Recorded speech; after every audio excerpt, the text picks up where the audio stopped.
everybody. Welcome back, and welcome in to some folks who might be newer. This is the finale. This is the finale of the campaign. So we're gonna get right back into where we were. I will. Hi. I will quickly recap what has been happening as we get into what is going on in this moment in the campaign. So, over the last few episodes, we'll say probably since episode...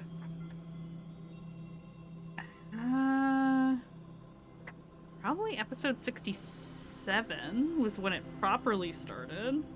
67 was the last time you all jumped back to Earth 2031. And from there, we had a chasing battle between the Knave Lord, the Death Knights that are being utilized by the Knave Lord, and the party. During the first leg of that battle, Aurora was mortally, wounded, and in an act of desperation, pulled the party out of time and space. Idem, who is connected to Aurora, gave the party time. 30 seconds in their reality, the real world or real time, would equal 30 days in this pocket dimension that operates in a different time speed than their planet.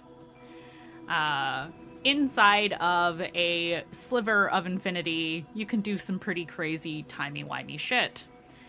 And during that time, we had the castle training arc. The castle that makes up the majority of this pocket dimension offered you each the opportunity to train and... opportunity. You were all given the chance to train and to focus on anything that you... your characters wanted to focus on, either be it for combat or through self-mastery, self-exploration, learning who you are a little bit more, and learning more information about the universe in which you live, beyond your planet, beyond your time, beyond your typical ken. And so 30 days...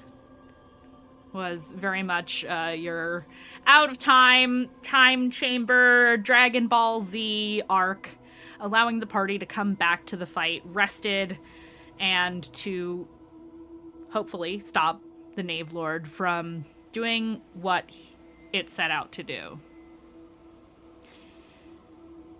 Jumping back into time to stand by the side of their allies once again, the battle resumed after this pause, the party much stronger in this time, and ready to continue the fight. The Knave Lord, unfortunately, is a rather powerful being and managed to hold off the party and their allies once again, only to warp to their home, Okurai, the capital of the Vale of Night, the place where all of this started. The party picked up one of their fallen allies, Conathor, revived him, healed themselves, and immediately leapt back into the fray. You returned to the Vale of Night to find it in flames. Okurai, the ringed city, an impenetrable fortress, engulfed in flame chaos and the barrier of night, the magical barrier, keeping so much more than your people's way of life intact, but also the final bastion, the seal, keeping Hakanor, the mad god, sealed inside of the planet with a massive crack in the side. A breach in the defenses of the Veil of Night, allowing countless festering through its defenses at long last. The festering armies in all manner of different forms.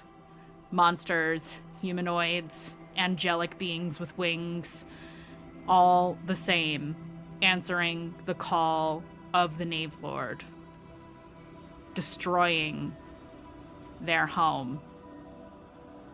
The party managed to intercept the Knave Lord and their lackeys and began a pitched battle on the rooftops near the Setesk, the site of the final place of power that the party must protect. During this fight, you managed to knock off the helmet of the Knave Lord, revealing that the body the Knave Lord inhabits is Dante, Aurora's older sister who has been missing all this time, who disappeared right when the festering began to resurface. The party put forth all of their efforts into holding back the festering, into holding back the Knave Lord, and trying to appeal to Dante in this moment. Through sheer luck, passion, and maybe a little divine intervention since the dice rolls were so high, the party did manage to appeal to Dante, and the Knave Lord left her body. The paladin you know as Dante collapsed to the ground. Brackish black liquid pooling up from her chest like blood and leaving her body, this writhing, inky black mass sinking back into the ground once again, the essence of the Knave Lord. You all stand on this rooftop as countless other buildings around you are engulfed in flames, cinders and ash flying through the air. The night sky tarnished this orange-red from the fire. Smoke heavy in the air. You all stand. A moment of reprieve. What do you do?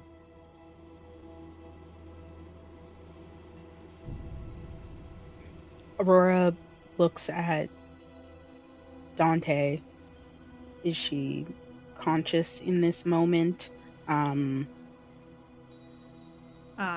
No. Dante appears to be unconscious but breathing. Then she says, "Mother, take her to safety. We have to deal with this." Your mother, Nova Incineratus, the captain of the Veil Guard, kind of looks between the two of you. Right. Of course. And she will bend down to pick up Dante rather reverently, as her eldest daughter, who was supposedly missing, or presumed dead for the last, I guess, 3 years now. At the end of this journey, 2 years when this started. And starts walking her back to the troops that have surrounded the Setesk. Do any of you say anything to one another as this is happening?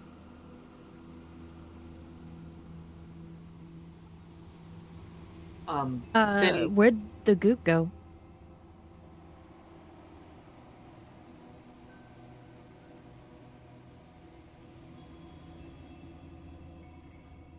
Did you hear me? Are you asking me or are you asking your party members? I'm asking you because Okay. that whole thing happened in front of everybody. Yes. I It feel like pooled into the visually ground. Or pulled into the material of the roof. into the material of the roof. Okay, so Mhm. okay, So it is okay, not visible that's visual. presently. Mhm. I think Okay. Sin says aloud, "This isn't over." To everyone, like things, this, something's still off. Yeah. Do you think it went through the roof? Yes. We should check, no? But I mean, the Protect ASMR is still supplies. here, right? The ASMR that Rev is fighting is still here. Right.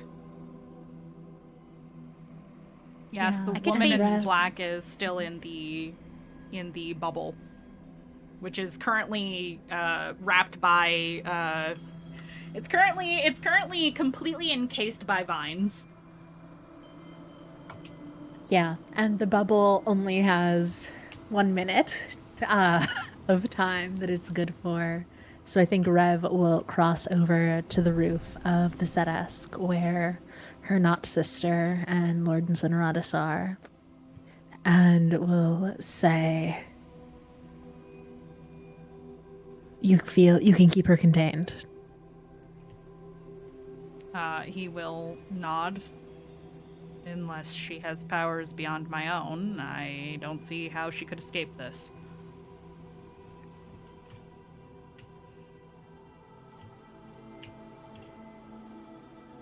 Really wants to question his powers, but now is not the time, so she will just move right along. Keep her alive. He kind of gives you a little bit of a look, like, why? But doesn't ask you why. And he will simply say, that is not my decision, nor is it yours. I just helped save your daughter. I am trying to protect our home.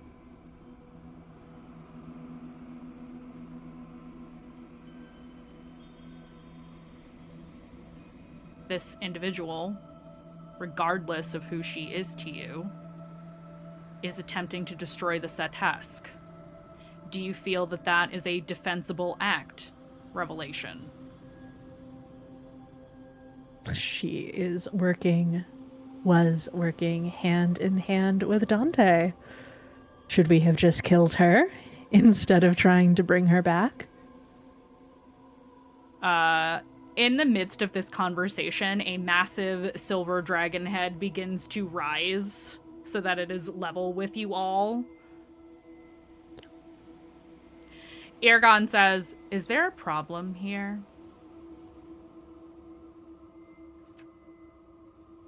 Massive dragon maw moving while speaking.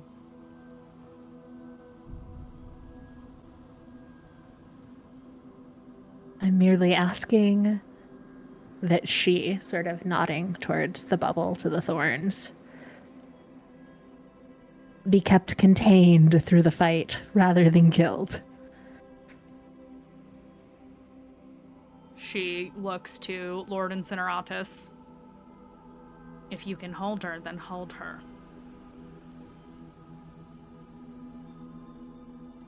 And he will nod. As the last seconds of the bubble pass, the spell dissipates, and vines encase this person like a cage, crisscrossed over one another so that you can still kind of peek through. And the woman in black is... She looks around, realizes that the Knave Lord is not on the rooftop, and smiles. Ah. I see it is time for phase 3. And she will sit down in the center of this sphere. And she looks like she's waiting for something. This is what your dominance looks like? Being puppeted by a parasite? She tilts her head. I think you speak of things that you do not understand. Then help me understand. And why would I help you? With anything. You are in my way. Maybe I wouldn't have to be.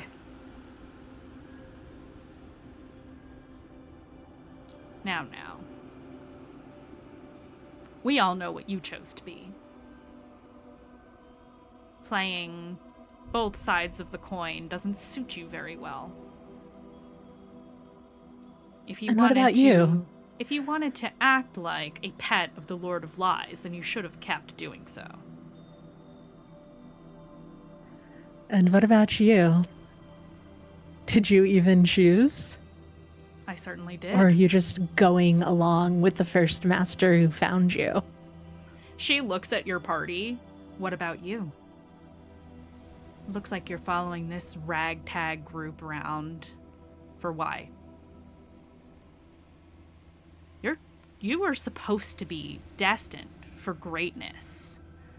Just like me.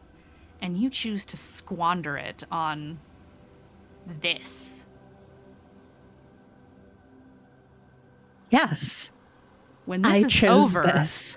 When this is over, I know my place in this realm. You have no place in this realm. And when this is over, you will spend the rest of your life searching for that. I already have it. Cage me as long as you want. We don't age to death. Beg them to keep me alive. I have no problems waiting. I will get what is mine.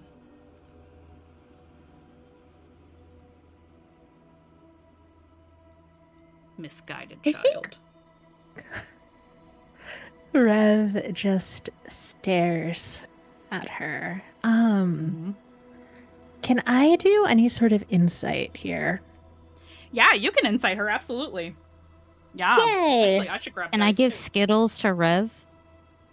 Are you part of this conversation? Don't need to. I got a nat 20. Okay. I was gonna say, they're so- having the conversation in front of literally everybody. They stepped over to the other rooftop, actually, Aki. With a fire raging in the background. Yes. I think everybody's vocalized a little bit more. And I am a rabbit with super hearing. That's fair, but you do have to touch somebody to give them guidance. Yeah, it's And fine. you are not on She the got, same They rooftop. got, what do you nat call 20, it? Nat you 20. said. They don't need it. Yes. Yeah, so 27 total.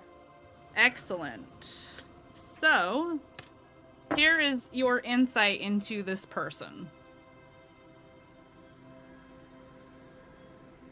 This person believes wholeheartedly in what they are doing. They are resolute in their choice. They clearly view you with only disdain, even hatred, I would go so far as to say. If you had to hazard a guess, this person is not someone you can redeem.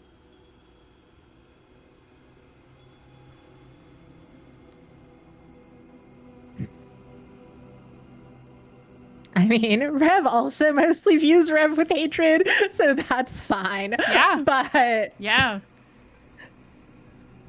I think that is enough to realize that this conversation isn't going to go anywhere right now, Yeah. at least. And there's still a bit of hope, maybe, for the future.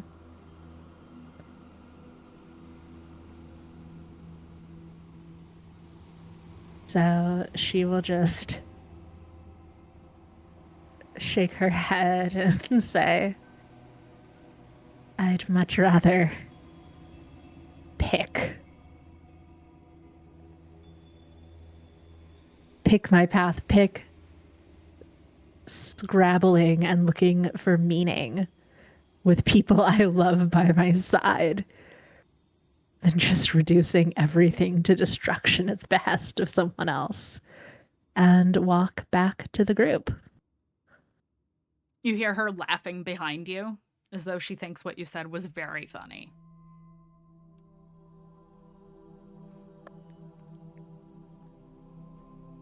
While this was happening, could I please just give Kazu the necklace that I've been meaning to give him for like 15 episodes?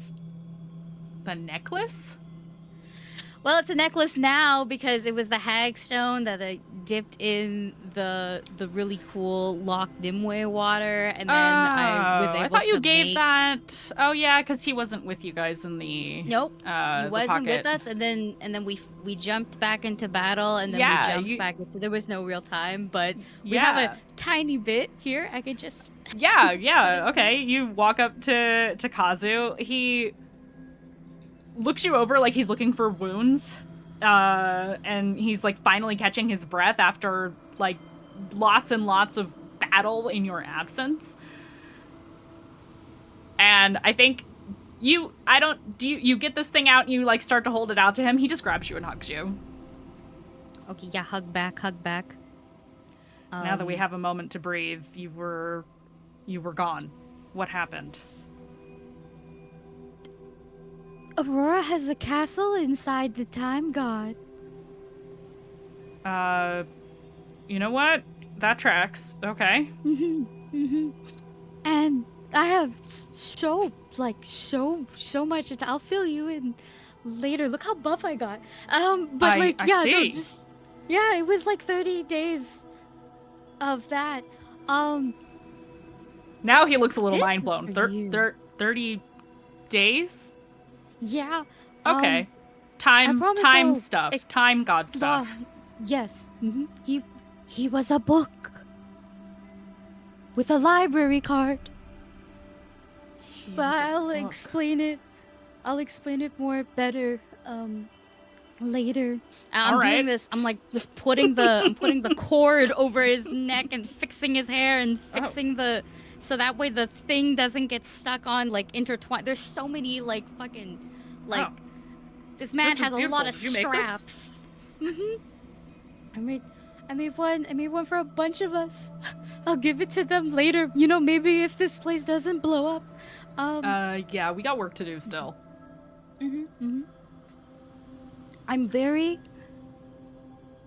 My gut tells me this will protect you. That's it. And I'm gonna put specifically the hagstone, like I'm gonna put that in between like the layers here. Oh, Like the- where his robe and his armor are at, like in between. Yeah. Yeah. Just in between that. So like one, it doesn't get lost Mhm. if the cord gets cut because it's technically stuck to him. Yeah. And two, maybe I can do something cool with that. I don't know. Yeah, okay. Get- Absolutely. So yeah, you put this on him, and he says, well, I have a feeling we're not quite done. He looks around. No, They're that thing still went- festering everywhere. We gotta clear this place out. We have to kill the Knave Lord. Focus on the Knave Lord. Knave Lord dies, we win. But the Knave Lord was in that In woman, yeah. and That's she's in Aurora's a sister. cage. And what happened to that other guy? Which other guy? Sin. In the meantime, while they're having this conversation, Sin would be on the side of the roof looking for the other guy. Give me a perception check. Beautiful. I'm great at those. Whoever is looking around, give me a perception check. 17 plus 12, I think? Hold on, let me confirm. Am I allowed to make a perception check? Yes.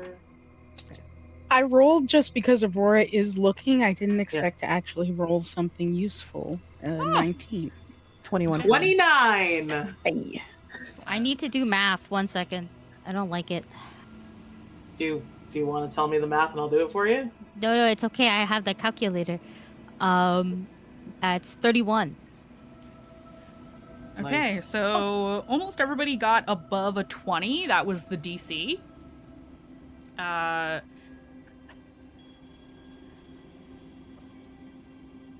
You don't see the humanoid festering that you saw earlier. What you do see, you look over in the direction of the Setesk. There's all kinds of movement around this area, but something caught your eye. Those of you who got 20 plus.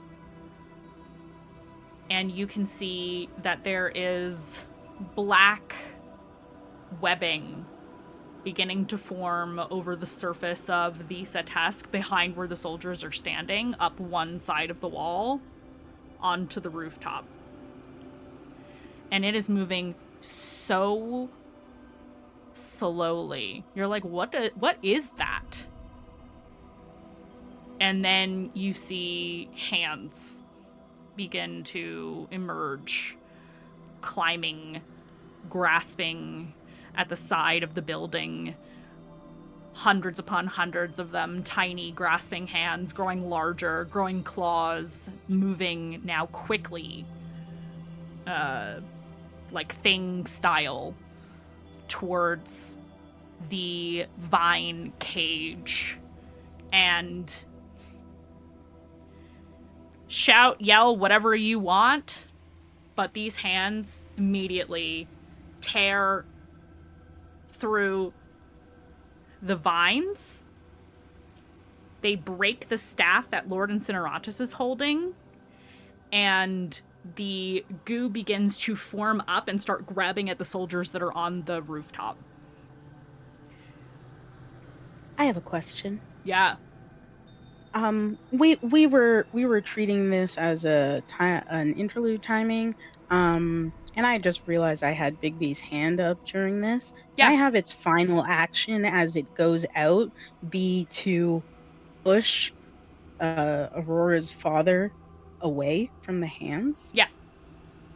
Yeah, you can do that. I'd say that's reasonable. And then it will And just as you look to see this, you see this happen, you move your father away from safety. I mean, yeah, you could push him off the roof. He would probably be fine. The Setesk isn't very tall. Well, if you'll Just allow get him it to away. be the Oh, yeah, you can hand, pick like, him up and put scoops him down. Yeah. Yeah, you can and do then that. he falls out as it dissipates. Absolutely. He definitely cries out in surprise because he wasn't expecting a giant hand to pick him up, but he realizes it's you. And the other yelling that comes from your dad is he's so upset his staff is broken. He has no focus currently. And now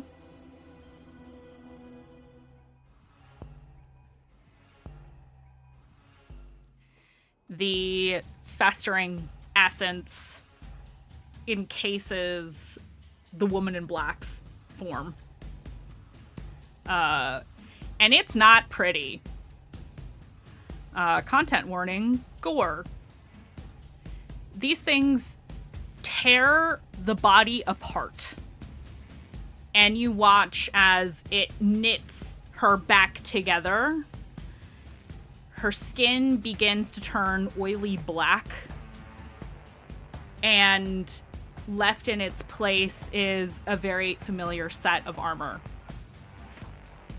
As the Knave Lord stands up,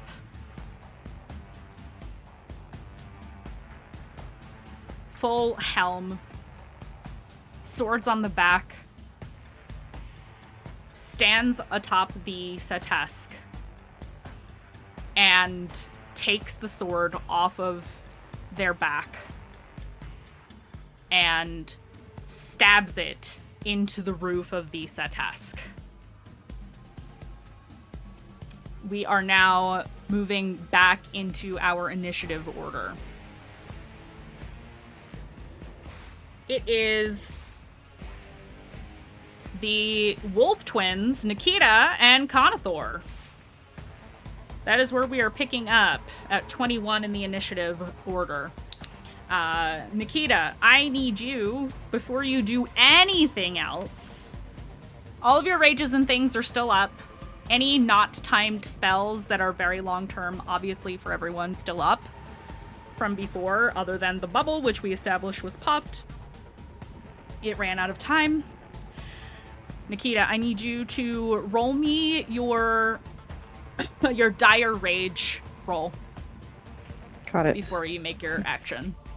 And as a reminder, evens activate, odds no activate. Let a me 3. check our pen. It is in our pens. It is. Evens mean you are going, you activate, odds means you don't. I rolled a 3. Okay, so you do not fall into dire rage on this turn. I do think, though, with the training that happened at the castle, this is just like an on-site thing now. She was going at it with the image of the Knave Lord this entire time. She's going to rush. Yeah. Okay, you rush ahead, you leap from the rooftop that you were standing on over to the Knave Lord, who seems to be attempting to carve into the roof of the Setesk. And you can make your first attack. Yep. Leaping, slicing down. That's a 14 plus 10 on hit. Okay, let me double check. Yes, it hits. Perfect. Right, it's 5 plus 1, 6. This is immune touch, so 5. So 11, 14 damage on that first hit. 14. Yes. Okay. And I'm gonna Got hit it. again. Yeah, That is an 18 on the die, plus 10. that hits. Yeah, lucky die. 3, 6 plus 5. Oh, it's 11 again, so that's 14 again, damage. 14. Okay. And that's it. I'm still raging, so... Oh, actually, What you got for me? I'm just trying to make sure I have everything used because I leveled up a lot. You sure did.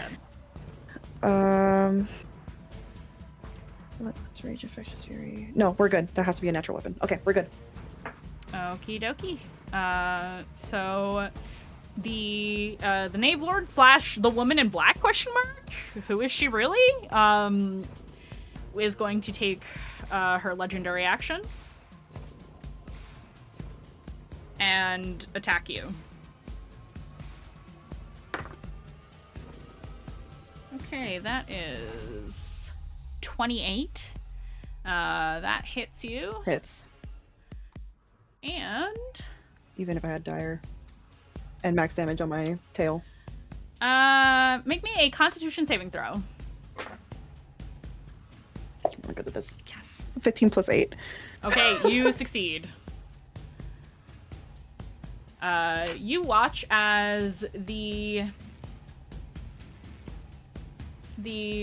sword, which is exactly one of the same swords that Dante, as the Knave Lord, was carrying. This seems to be attached to the Knave Lord armor. It is twisted. It has a gem. You can actually see this. A gem at the crossguard that looks like a eye with a very thin slit pupil. It is yellow. When she hit you, it was glowing green. And the eye color is now fading into an orange shade. So that is the legendary action. And it is Conathor's turn. Conathor. I feel like you all would hear this, even over all of the noise and things that are happening. Conathor's like, again? I thought we were done. And he is gonna, real, I know. This battle has been going on for how many episodes? You watch as he calls down Moonbeam onto the Knave Lord. And the Knave Lord has to make a save.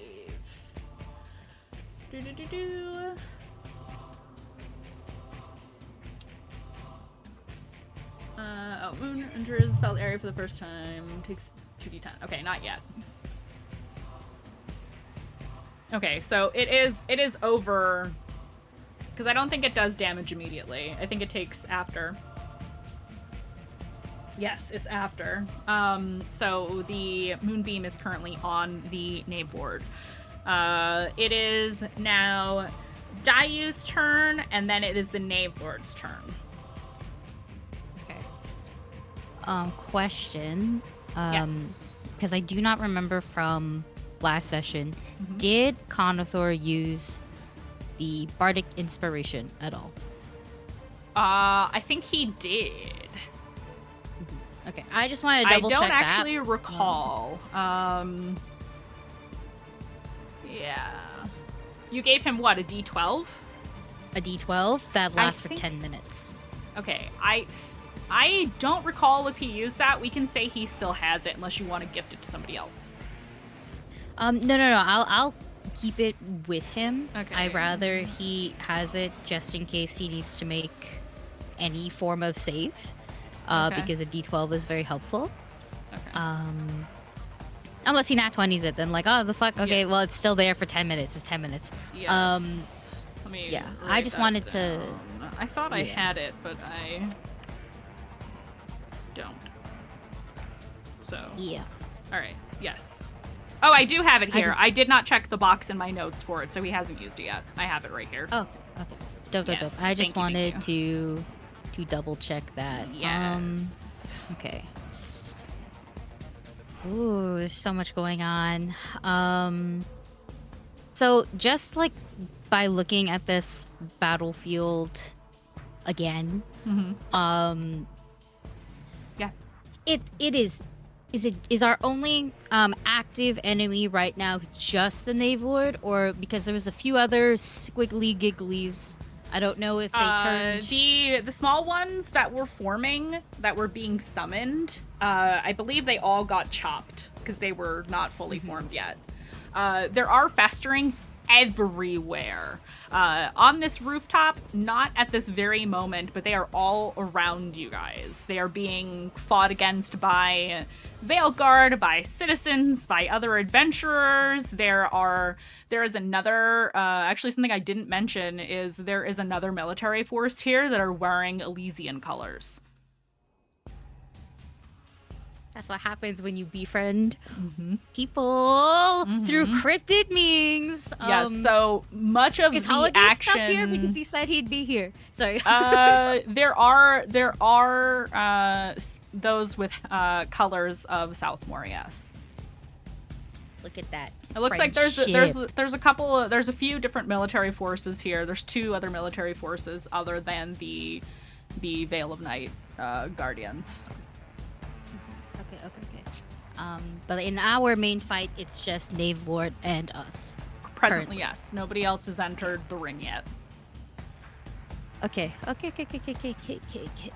Then what I'm gonna do is I'm gonna determine a tale.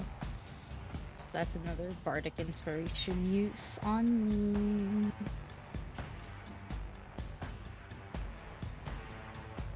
Sure, that counts as a roll. Wait a second. As a reminder, because of our level up, I can roll twice and then pick which one I want. And if I roll 2 of the same on the die, I pick any that I want from the table. This time I rolled 7 and a 10, which is very nice flavor text. But I think 10, unfortunately, is not going to help us right now because it does fire damage. Big sad, big sad. So I'll post it in chat, actually, what I got.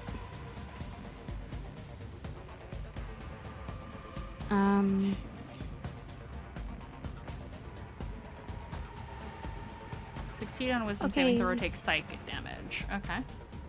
Are you activating Tale of the Beguiler now, or? That's why I'm debating, because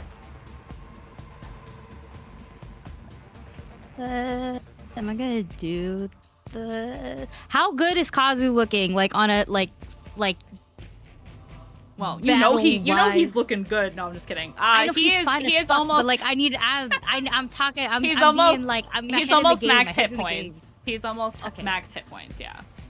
Okay. He's very close. He's only 10 shy of max from the healing that you guys all got before. Okay. He's looking fine. I'm just worried about a lot of things. Okay, I'm just worried about a lot of things, like my spell slots and my actions. I will activate it then. I will activate Tale of the Beguiler. Okay. Yeah. On the Knave Lord, so I need a Wisdom save. Yes. Oh, the Snape Lord's very good at wisdom, so let's see. Hey, that's pretty dope. That is 22.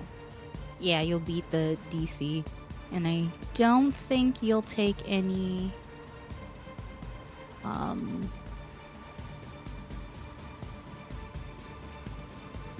Yeah, it just says or. I don't think you take any half damage or anything like that. Yeah, if it only says or and doesn't specify success, then yeah.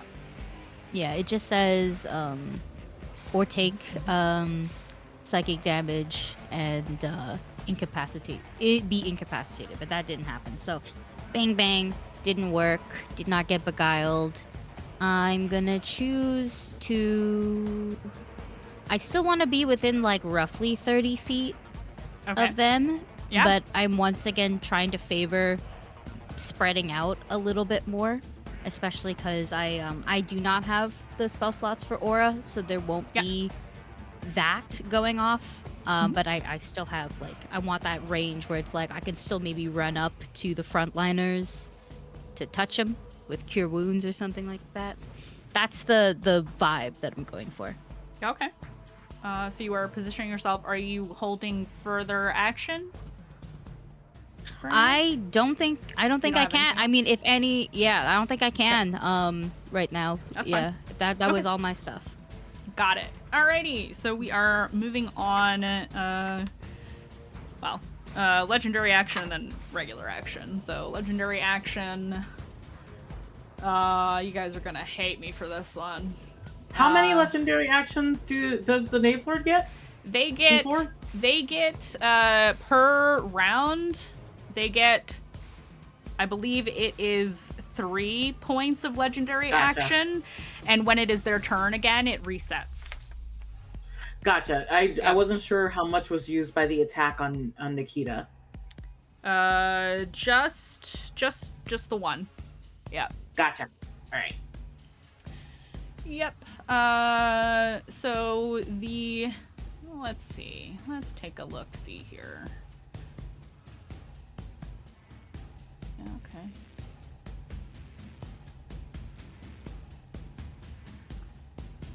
I'm gonna roll for this actually. Let's see who it goes to. That is. Yeah, okay.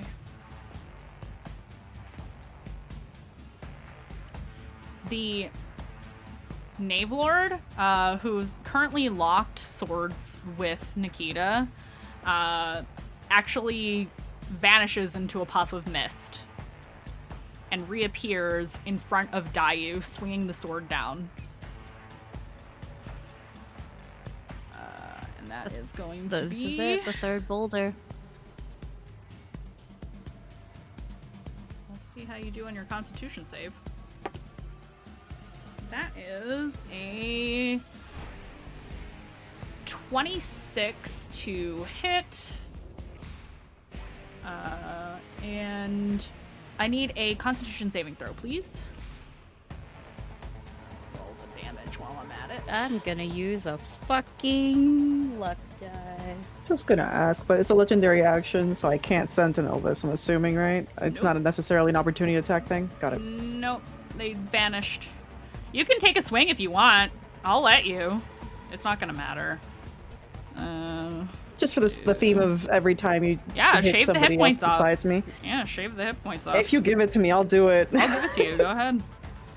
That is a we've got no arguments I from got a me. 17. You got a 17. I don't think that's Very enough. good. You succeed. Oh. Whoa, But you do nice. take 13 slashing damage. Ow.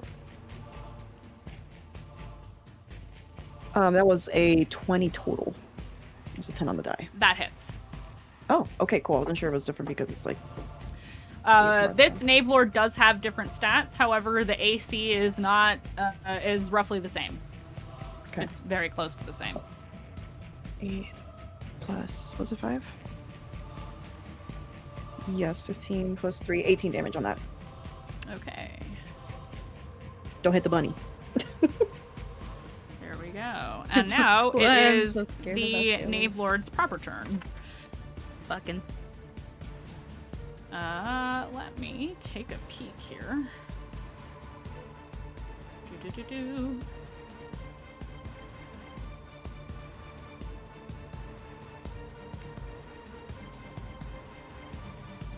Ah, yes.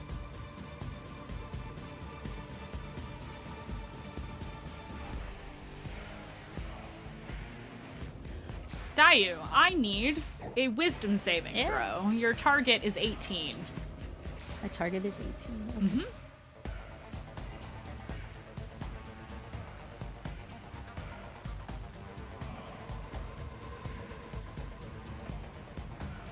I'm gonna use another luck die. You can only use one luck die per roll, but yes.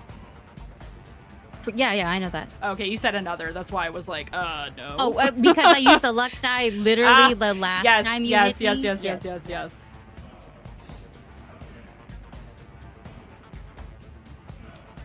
On God, maybe they want her dead. You said I had to beat an 18? Correct. Wisdom saving throw of 18. 15. Okay. Here's what happens. The spell is called Crown of Madness. A twisted metal crown floats above your head. One humanoid of your choice that you can see within range must succeed on a wisdom saving throw or become charmed by you for the duration.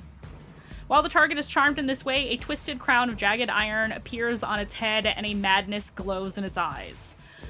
The charmed target must use its action before moving on each of its turns to make a melee attack against a creature other than itself that the caster chooses. You can act normally on your turn if no creature is chosen.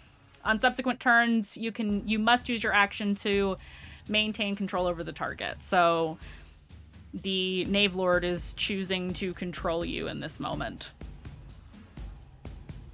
You got flavor text for that crown?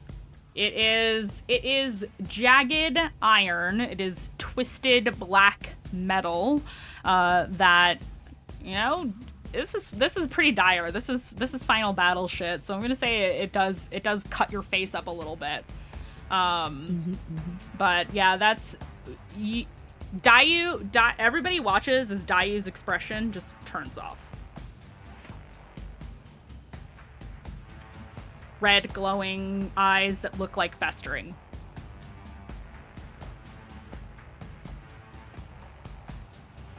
And I will let you know the command that you receive when it comes back around to your turn. Because you are receiving orders. You can also make that same save at the end of each of your turns to escape this. So it's not like you're stuck this way forever. You can get out of this. Or if the Knave Lord loses concentration on the spell. Beat her ass. Okay, so Crown of... I have to actually mark that. Here we go. Crown of Madness on Dayu. That is the Knave Lord's turn. It is now Kazuhiko, then Aurora, then Rev. Kazuhiko, he sure doesn't like that. He is going to throw a guiding bolt at the Knave Lord. Because he's got the... Oh god, yeah, that's really good. Okay. And that is... Plus a d6. Yes. Okay.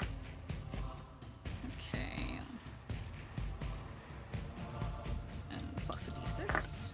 It's actually 2 because I need to roll another.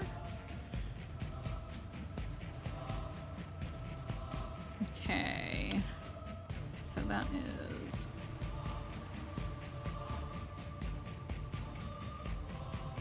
20 points of radiant damage on the Knave Lord. And as his bonus action...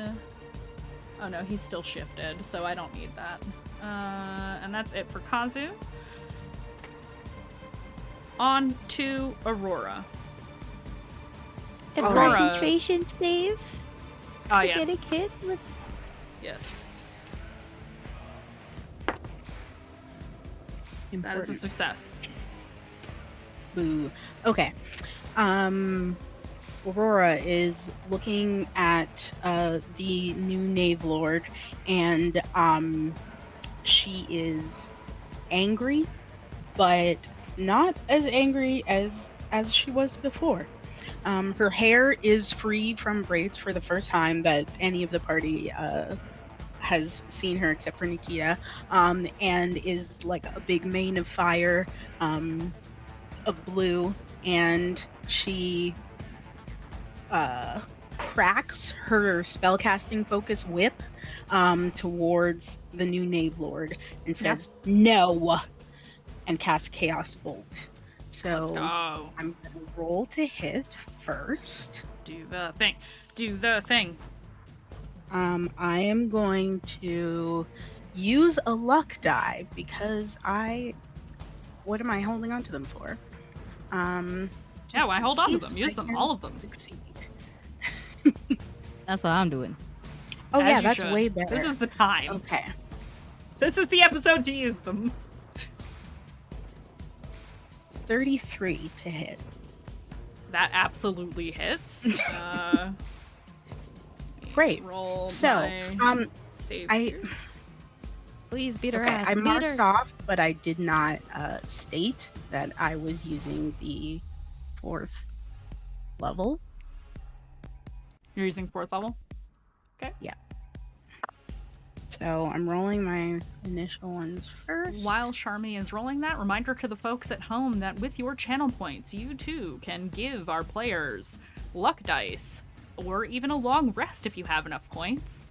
A long rest that gets redeemed immediately in the middle of this battle. You could change the entire tide of the finale if you were to redeem some of that. Eyes emoji. Eyes emoji. Look at all the fun point redeems in the chat, everybody. Okay, so it's gonna be lightning damage. Okay. Excellent, excellent. And I'm going to be spending some sorcery points. So bear with me here, because Yeah, I no have worries. to recall how much they cost. You are all But good. first thing to do is to empower it and re-roll up to 5 of these dice.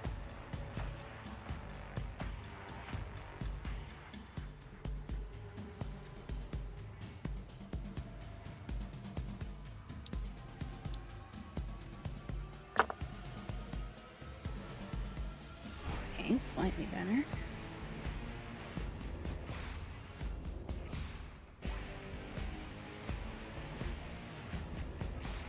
That was very hard to read. Okay.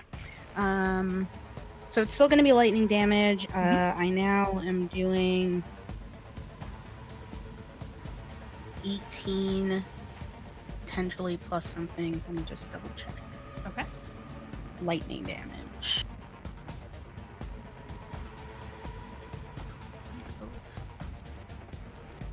Never had Aurora use more than one of her sorcery features at once before, so There's a lot of cool shit that you can do. yeah, I can use both of them. So okay, plus 4 more. So wait, what was that? Did I already give you the total? Okay, 18 base plus 4, Yeah, you said? 18 plus 4. Yes. Okay, got it. Great. So Awesome. that is the chaos bolt. The can I say Aurora was still flying in this situation? Yeah. Since it's a bonus action for the wings. You got wings. You can fly. Okay. Great. Then I will use my bonus action to regain myself a spell slot, and that is Aurora's turn. Oh, actually, sorry. Before I do that, just I want to confirm the positioning. Where Yes. is Dayu in relation to Aurora? Because that might be dangerous. So, originally you were all facing the other direction from where you ended up facing. You were all facing away from the Setask, dealing with the Dante issue. Then you were all facing towards the Setask. Dayu is... If the Setask is in front of you, or actually for you, because you would have turned around, it's directly behind you, she's ahead of you a bit on this rooftop. So Daiu's kind of in the middle of everything. Kazuhiko is not far. Nikita and Revelation are on the Setask roof presently. And Sin, I believe, was standing on the edge of the roof that you're on now, so probably like a good 25 feet away from you on the edge of the roof. Which means Daiu is probably 30 feet or less ahead of you in the center of this roof, if you are on one end of it near the Setask. Okay, got you. So Does that make Aurora's sense? gonna fly backwards. Yeah, she's just gonna fly backwards a little bit, to give herself an extra 20 feet. Okay. Yeah. But still watching Dayu. And that's my turn. Awesome. And it is now Rev's turn. Yeah, Rev is going to run back across to the roof of the Setask, or of not the Setask, of the roof that everyone else is on. Yeah. Weapon drawn. So I have 2 questions, Yes. Mandy. Yes. One is, do reactions reset at the start of the round or the start of my turn? I believe it is per... no. Reactions think are the it's the start turn. of your turn. Yeah. Okay, cool, perfect. That doesn't matter for now, but it's good for me to know. Yes. I'll double check. Yeah, they reset at the start of your turn. Unless you have a condition that takes reactions away from you. So, yes. Cool.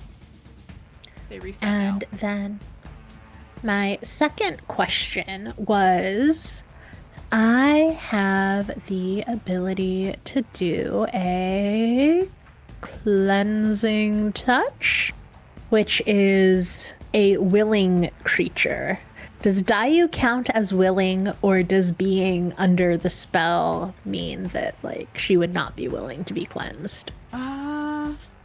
That is a good question. Let me take a look.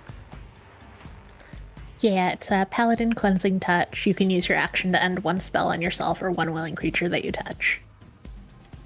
Because Dayu is currently charmed by the Knave Lord, I don't think she would count as a willing creature, no. Okay, fair enough. Then I will hit with my weapon, or attempt to.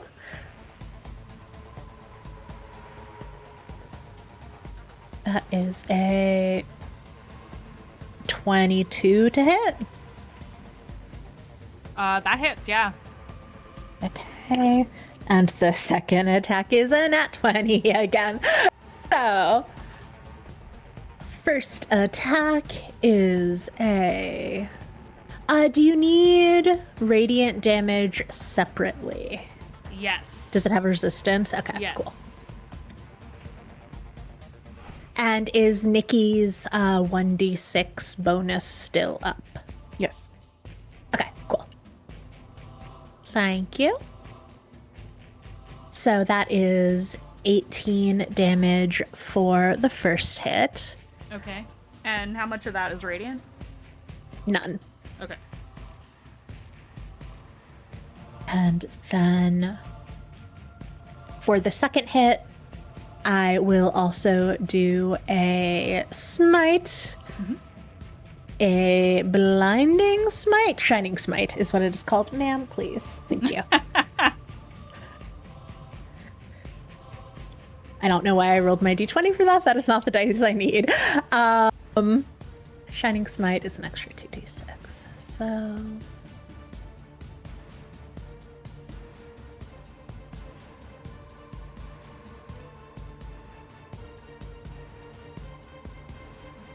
that is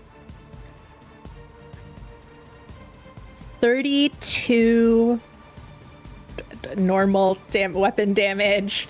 Okay. And then an additional 10 radiant. Okay. And for both of their... Oh, so one, they are now glowing. Attack rolls against it have advantage, and it can't benefit from invisible. And two is that they have disadvantage on their concentration checks against those two attacks. Okay. Yes. Disadvantage. Okay, so that is... Okay.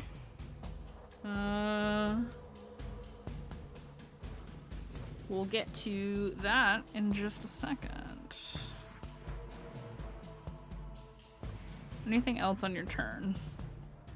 That is it. Okay. So, you unleash this, I want to say flurry of blows, but that's like a D&D thing already. That's not actually what you're doing, but you're swinging at this creature with your blade. Right? Are you using the blade that you have, or are you using the flail? It is the flail. It is the Holy Avenger, but it is a flail, not a blade. Right. Yes. So you are using the Holy Avenger flail on this thing, putting cracks in the armor, and essentially shaking up the Woman in Black's concentration on the Crown of Madness, and you watch as cracks form in the twisted crown of metal on Dayu's head, and begins to fall away. And that is where we are going to take our break. We'll be back in about 10 minutes. So everybody go get a little snack, get a little drink, and we will see you in 10 with the last of this fight. Be right back.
Hello, everybody. We are back. Oh my god, it's Craig Craigums. Thank you so much for thanks for the subs and everybody who's coming in right now. I'll be back. We are about to go back to the top of initiative. I'm going to quickly illustrate for all the new folks in chat. Party saved Dante. The Knave Lord left Dante's body and went somewhere else. While they were trying to catch their breath, Knave Lord takes over the body of the woman in black, and so the fight has begun once again.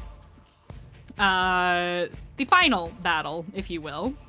Before we get to the top of initiative over to Sinark, the Knave Lord has lost control over the Crown of Madness, and so after Revelation's turn, the Knave Lord has the ability to take a legendary action once again, no longer needing to concentrate on the spell. She is going to swing her sword at Dayu, because that is where she's standing. The dice gods love me. That is a... It's not hard to hit me. It's a 27 to hit. I need you to make me that the Constitution saving throw once again.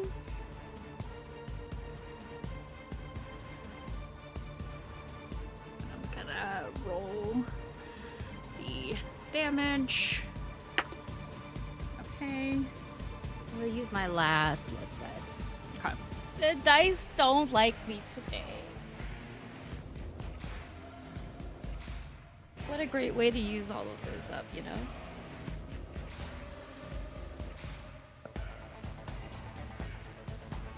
What did you get? 16. Okay. That's... Don't okay. What does that mean? Because I know that wasn't the same as last time. That was one less. Saves are different depending on what you're saving against for this particular thing. Crazy. So, you take 9 slashing damage from the hit. And you watch as the eye on the crossguard of the pommel, the pupil is so thin it almost isn't there. And it begins to emanate this orange glow, not like Dirk. It is not scanning for anything. It is simply emanating from this blade. And I am going to...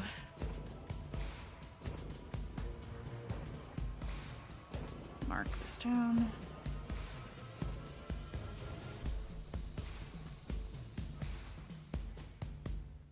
And you watch Dayu. The Knave Lord takes the swing, hits you, and on the swing back up, you see that what looks like a smaller festering gets caught on the blade, and it cuts through its own creature, and you watch as it dissipates. She sacrifices some of the festering power to hit you again. That's a nat 20. Roll me that Constitution save. Oh my god. If it doesn't work, you'll be safe for a while. You are in my aura now, so you get a +5. I rolled good this time. 1 second. You said it was a Constitution save. Correct. It is a con save. Okay, it'll be like 26. Okay, then you're good. You do take 15 slashing damage, though. Okay. Okay. We move on up to Sin's turn. Sin, the Knave Lord is trying to kill your bunny bard. What do you do? Sin is running in and he yells to Rev. Are we killing her? He's asking because that's gonna change what he's gonna do. I don't know if we have much choice. Got it. So running up and casting Spirit Shroud. There you go. And so for my bonus action. And once again, like, it's just ice just like forms and his breath is showing, and all like the spirits that Daya can see start to coalesce because of the Spirit Shroud. And he's going to then attack with Dirk. So I get to attack with advantage. Yep. Which is great. So that's 17 plus 11. That's 28 to hit. I know that hits. Yep. And I get to do sneak attack dice. I need so many dice. Mm-hmm. Alright. I love rolling 7d6. I have a logistics question for you when you're done counting Yes. all Okay. 10, 20, 33. 33. that. Okay, let me write that down so I don't lose it. When you cast Spirit Shroud, where were you? I'm assuming on the edge of the roof. So you cast it and then you move? In. Yes. Okay, just making sure. Thank you. 33. No worries. Oh, and I have to roll location my matters. Spirit Shroud damage. Location matters. Yes. Gotcha. I have to roll my Spirit Shroud damage, so that was just regular magical slashing. And then for Spirit Shroud, it is a D8, I think? Yes, so that's 6 cold damage. You're choosing cold damage. Okay. 6 cold. And then, what type of damage was Nikita's extra damage? Because I also forgot about that. Don't think it has a typing. I could read it again. Give me 1 second. I believe it's just a bonus to whatever damage you are doing at that time, if I'm not mistaken. I think all right, then add another 5 slashing damage. Okay. And that's the first hit. Okay. And then my second attack. My pen died. Ugh. Oh no! Okay, this other one works. I'm killing pens left and right lately, it seems. I don't know what it is. Okay. 15 plus 11. And this one only just has the regular 2d6 plus 6. Oh, I didn't add that. All right, sorry, because Dirk has a plus 6 for damage. So I another 6 damage on the first attack, and then this one is 16 total. Done. 16 total. Got it. Alrighty. Wait, not done. I'm so sorry. Spirit Shroud is on every attack. Any attack that you do. Any attack So that that you is hit. 4 more cold damage. 4 more cold damage. Okay, sorry. Done. You are Complete. all good. Yeah, you are all good. Yes. Until the spell ends, any attack you make deals the 1d8 extra damage. And it's always going to be cold now that you've chosen cold. For the folks at home who may not be familiar with Spirit Shroud. Okay, that is Sin's turn. Lady Incineratus is not in the combat order with you guys because she left to go take Dante to a safe place. So it is actually Nikita and Conathor, so the Awu twins. They're not really twins, but the Awu kids. Yeah. Once again, your quarry has dared to exit battle with you. Now is the time for vengeance. I have a question for you because I haven't tried this before. So to switch out of, I want to see if I can switch my form out. I would have to theoretically drop out of a rage to go back into a rage. Correct, and you switch cannot do the that type. all in one turn. Heard. Okay. All right. Well, she's fucking pissed that he moved, or she moved. I would like to try to incite a dire rage this time. Oh, let's go. Okay.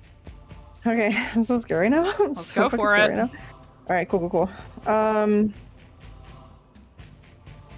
Okay, what is it? Evens activate? Evens control. That's what it is. Okay. Yes. Well, okay. So, all right. Breathe, first of all. Second of all, No, I'm good, look I'm at good. our pinned message in our DMs. Yes, I you have it. expend 2 rage points to Yes. activate manually. So you are automatically in dire rage. Mm-hmm. However, you are in a frenzy because you are in dire rage. So Nikita, who is normally quite wild, is more wild than normal. Now the flip of the coin determines if you hit who you want to hit or if I determine who you hit. Because you are manually activating dire rage. So, before you flip your coin, you let me know who you would like to hit. I And would then like you to hit the flip. Knave Lord. You would like to hit the Knave Lord. Roll me your d20. Evens, you get to hit who you want. Odds, I choose. That's a 12. Okay, so you run at the Knave Lord. You are in this blind frenzy. You get all of the bonuses of your dire rage, so the additional +5 to your hit, the additional +2 to your AC. If you do a bite, you auto crit. So I don't know what you have active right I now. have tail out right now. Okay, so tail is the increased die if you wish to use that. Mm-hmm.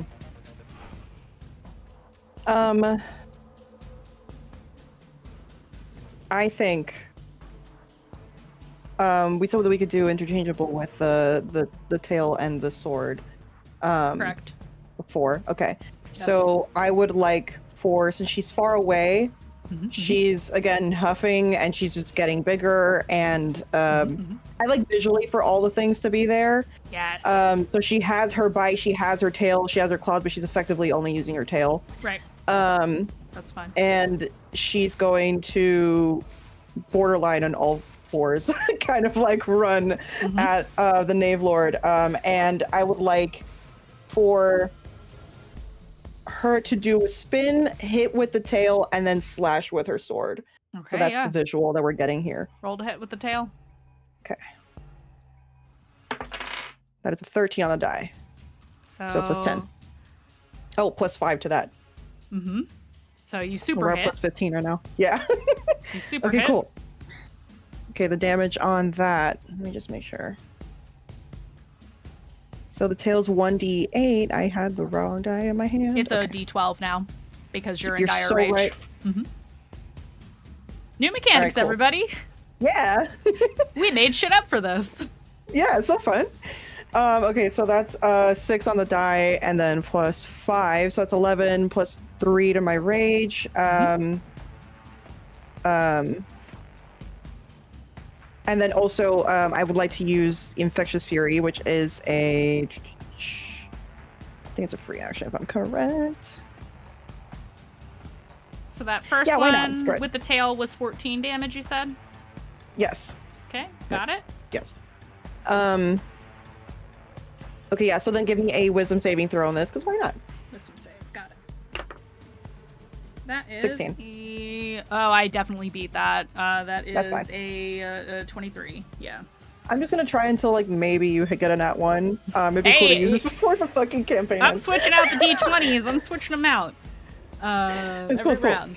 And we still got the damage in, though, so now we gotta do the slash. Yes. Now we do the sword slash. All right, cool. That is a 14 on the die, plus 15. Okay, yeah, that super hits. Okay. You do have advantage on attacks if you want to crit fish. You're so right. You should crit fish. Always crit Yeah. fish. That's a 12. So do we want to say that the 14 was for the tail then, and then go to this 12 I just rolled, and then try to go for the second one? How do we want to do it? Well, you had advantage, so you can keep the higher roll for your slash. Right. Yes. So, Okay. So in that case, I'll roll one more time now for the slash to try to get, unless you consider this 14 and 12 for the slash. that's for the Since we slash. just called it. That's for the slash. Okay. Got it. Yep. All right. So the 14 plus 15 then, and then let's just do the damage. 6. 5, okay. So 11 plus 5, so 16 plus 3, 19. We just said that there's a bonus to melee, and that's it. Yeah, okay. Yes. You have Damage rolls. the And damage rolls. correct. So you have the additional plus Plus 5 to 5 to damage and your hit to melee. Like your melee hit and your damage rolls with melee are that Yes. plus 5. So I actually think you missed it on the first one, so 10, that's an yeah. additional 5. Yeah. Okay. Cool. And the total on the slash was how much hit point? How It many? was- How much damage? I rolled 11 plus 5, so 16, 19 plus 5, so 24, yes? Yes, okay. Yeah. Got it. For the slashing damage. Heard chef. Got it. Okay. Anything else on your turn? That's it. Roll me an insight. Am I good at this? I don't think I am.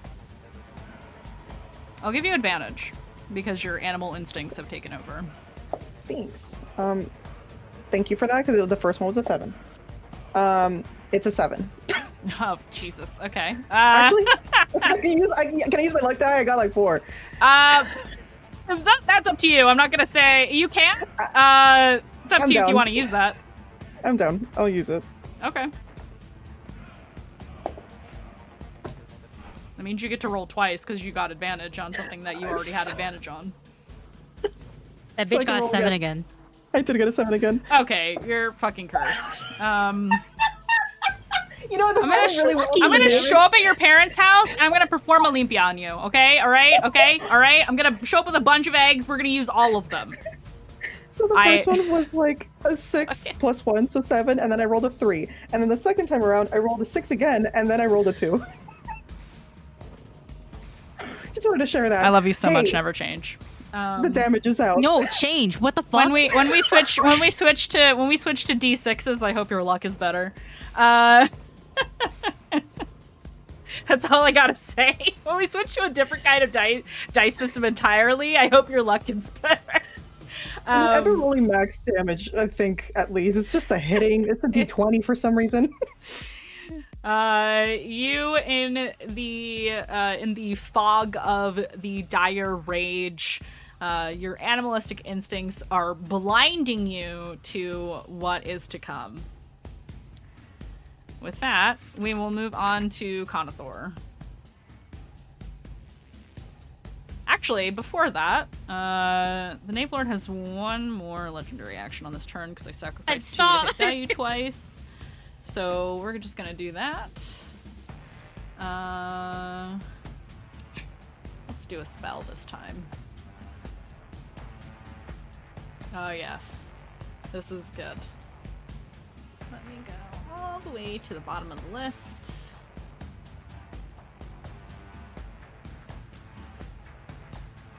Yes, here is good. I wasn't muted this whole time. Okay. So several of you have piled up onto the Knave Lord, attacking them. I will say they basically pull in on themselves and unleash this thunderous energy as they cast Thunder Wave. I need everybody who is currently locked in melee with the Knave Lord right now to make a Constitution saving throw. +5.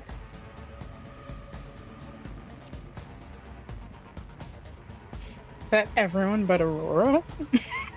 Correct. Kazuhiko Nat and 20. Kanathor are not next to the Knave Lord, so the three of you are the only ones who are not affected by this. 23. Me too. 24 I got nat 20, so 23. Okay. plus 5, so 28. Oh, +5, 28. Okay, so this is... That's more D8 than I have right now. I'm gonna roll it, and then you... Because you all succeeded, you are not pushed back, but you are going to be taking quite a bit of damage.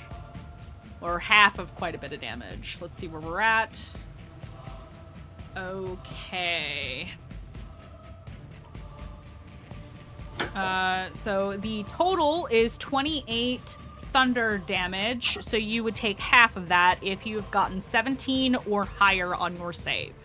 17 was the save for this particular spell. How much was the damage again? I'm sorry. The total is 28. 28 thunder damage. So Those of would you be who taking succeeded, 14 you off. take half, correct? Yeah. Yes, none of you are pushed back. That was the goal of what the Knave Lord was trying to do, but you managed to stand firm. Though some of you may be slightly, ever so slightly worse for wear. As we move on to Kanathor. Kanathor, because he has maintained... actually, he hasn't taken any damage. So he hasn't had to maintain concentration. He just has concentration. He moves the Moonbeam back to the Knave Lord. Because he knows that the Knave Lord is going to move very soon and will take damage from this if they do not teleport away again. And that is Kanathor. He is... Yeah, that's his... I believe it's his bonus action to move the Moonbeam. Yes, you can use an... Oh, you can use an action. It has to be an action. Okay, so he uses his action to move the Moonbeam because he still has it. And that is Kanathor. We are over to Dayu, and then it is my turn. On God. Okay. I am going to use a bonus action. Okay. It should work. It will work. I'm sorry. That was me debating myself. I'm gonna use a bonus action to activate my Ghost Step tattoo, so I become incorporeal, for like the whole round, and just gonna, I'm gonna use what's my thing? Level 2 cure wounds on myself, and then I'm gonna move, as well. And since I'm incorporeal, I don't gotta worry about people's spaces, but I'm moving away, all the fuck away. Okay. I am gonna heal though, so that's just Yeah, so 1 you second. go step. Yeah, Ghost Step. Yep. Poof away. Mhm. And I like also just start slapping some heals like on myself. And that's Are you able to cast spells while you are in the ethereal? I haven't used this too much. Let me read it really quickly, because if not, then I'll just swap what I did. Yeah, the 'cause order of what I did. forget if you have spellcasting ability while you are incorporeal. Because it requires physical. That's why ghosts don't cast spells. It doesn't say. Interesting. Does it say you're in the ethereal plane?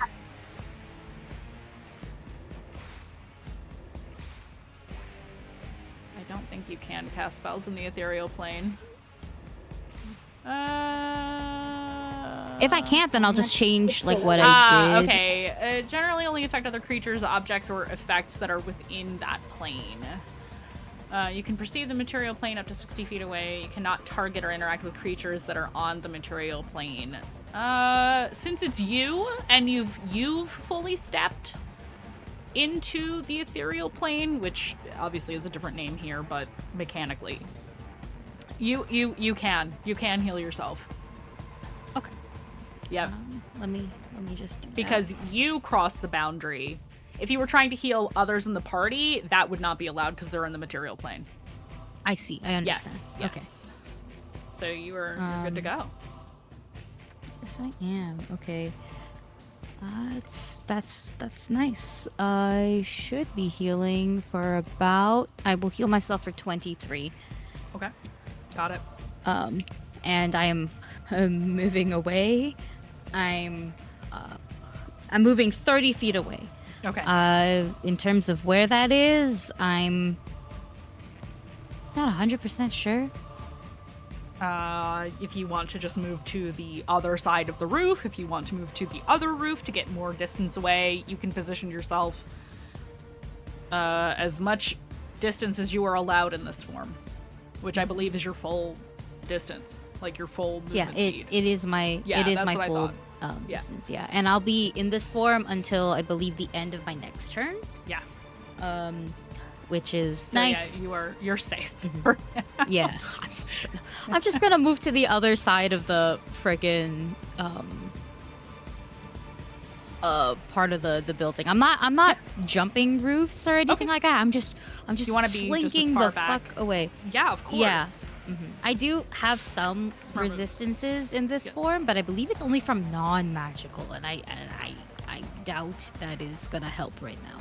Yes, But, if there was an assassin chasing you in the ethereal with a regular ass dagger, they wouldn't do very much or anything to you, for sure. Yeah. If they somehow managed to come after you in the ethereal plane, that wouldn't do jack shit. It's just sin. Yeah, so you're good to go. It's just sin. It's just but sin. yeah. Sin tries Yeah, to boop the snoot and cannot. Cool. It is the Knave Lord's turn then, as our bunny bard very strategically and very rightly gets the fuck out of there. Good move. I don't want to have to chop off any heads today, but I will. So we're gonna move on to... Oh, it's the Knave Lord's turn. Excellent. The legendary actions are reset once again. Same with the At the resistances. beginning of his turn, Sin is right next to him. Which means Spore Shroud, baby! Right, and that is a con save? It is a con save. Okay, that's a lot. That's 24. He beats it. Yeah, all of my Knave Lords are holy people, in case that wasn't clear. Hoplio confirmed as the Knave Lord. No. I would hope not. I kind of like him so far. Let's see.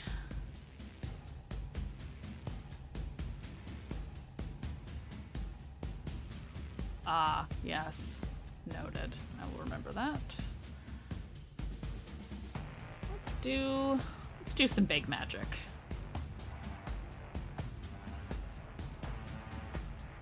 Let's do some Monster of the week?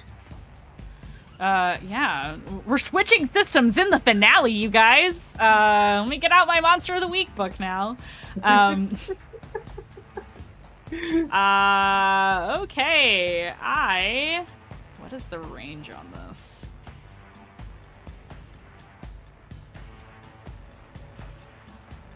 Yes, each creature in a 10-foot radius, 40-foot high cylinder, centered on a point within range. Yes, excellent.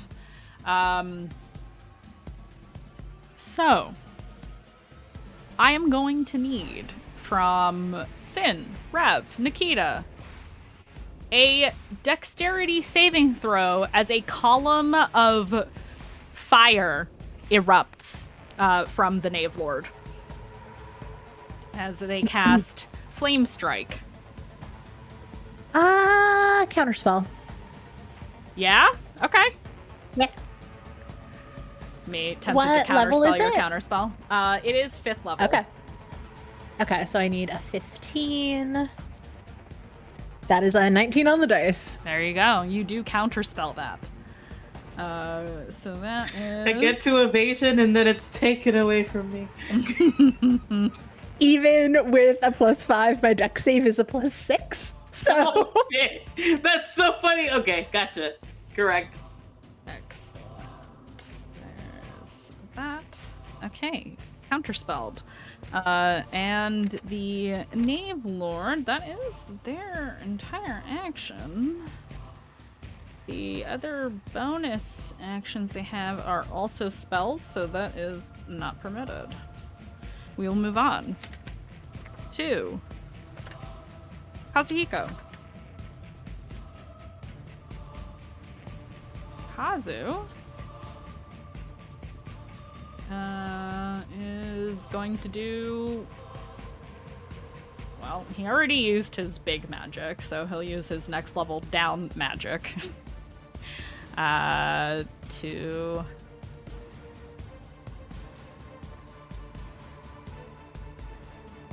Guiding Bolt. One more time. Okay, I'm gonna use... There we go. Okay. Nice.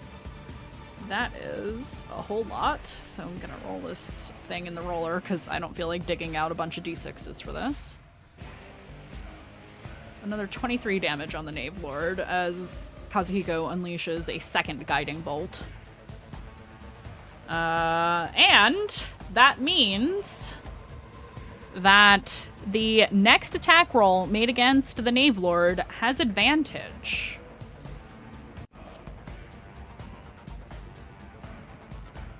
Everybody, take note. That is... What's D6? 23. 23. Oh boy. The Knave Lord is not looking great.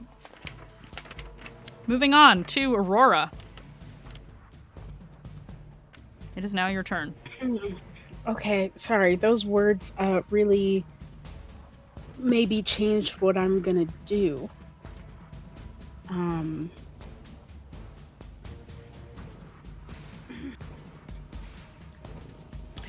Not looking good. Can I do some kind of Arcana check based off of how this being has been interacting with the host to see if I could tell how injured that is?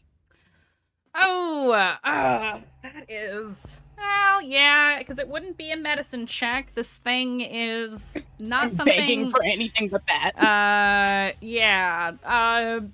Yeah, I'll take an Arcana check. I'll allow it. This is the finale, why not? Thank you, Daddy Madam. You're welcome. Okay, that's a 16. Okay, you can see that there are cracks in the armor, like there were before you freed Dante. This creature is quite damaged. Potentially even more severely. More severely is what I like to hear. Yes. So then, I think it is worth a try, considering who comes next, for Aurora to fly forward, and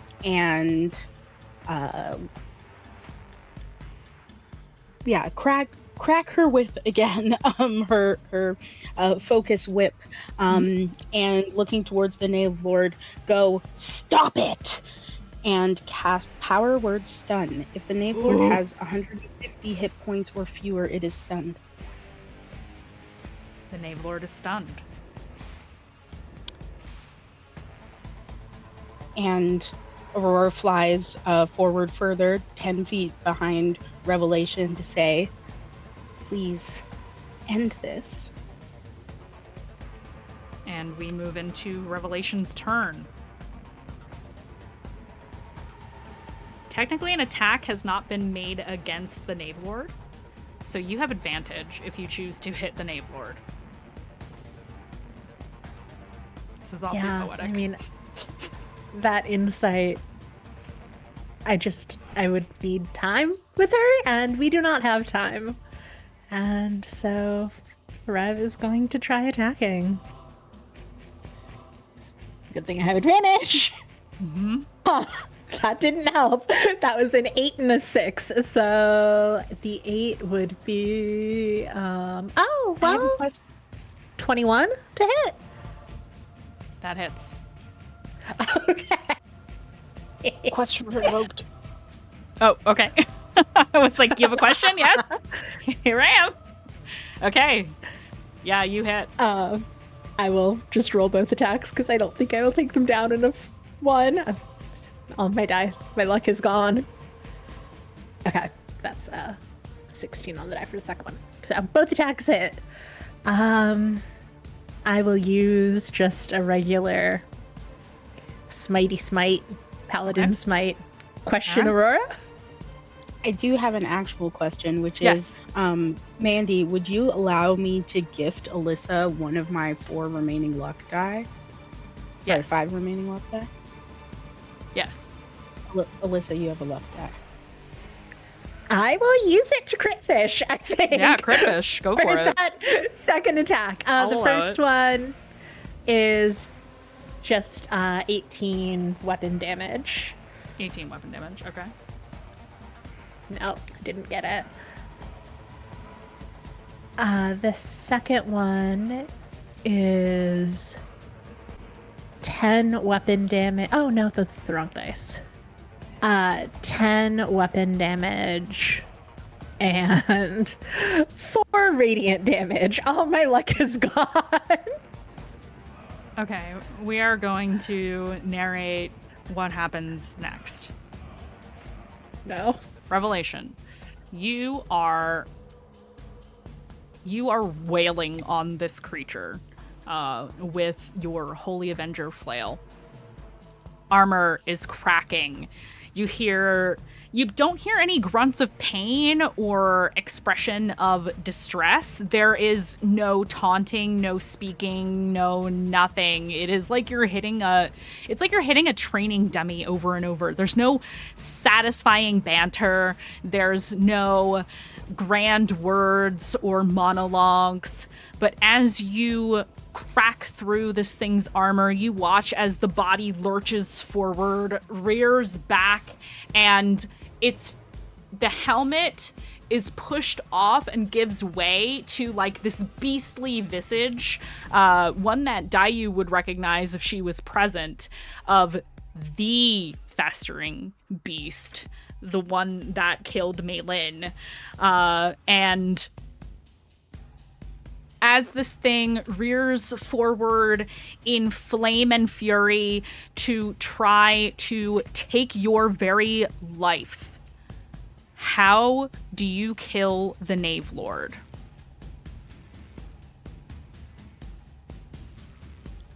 When it was still in more or less her not sister's form, I think that there is something holding Revelation back, but as the helmet cracks and this flaming face emerges, I think that we see Rev's eyes glowing again in that silver with one final blow as she pulls back with the flail. Also glowing in that same divine light that, she shared with the person whose body this thing ate. And she just rears back, and I think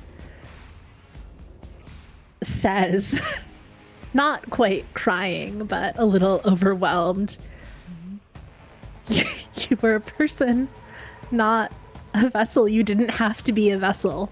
And brings down the flail onto the Festering's head. As you do, for a moment, in the cacophonous sounds of battle around you, much of your home razed to the ground. A moment of silence.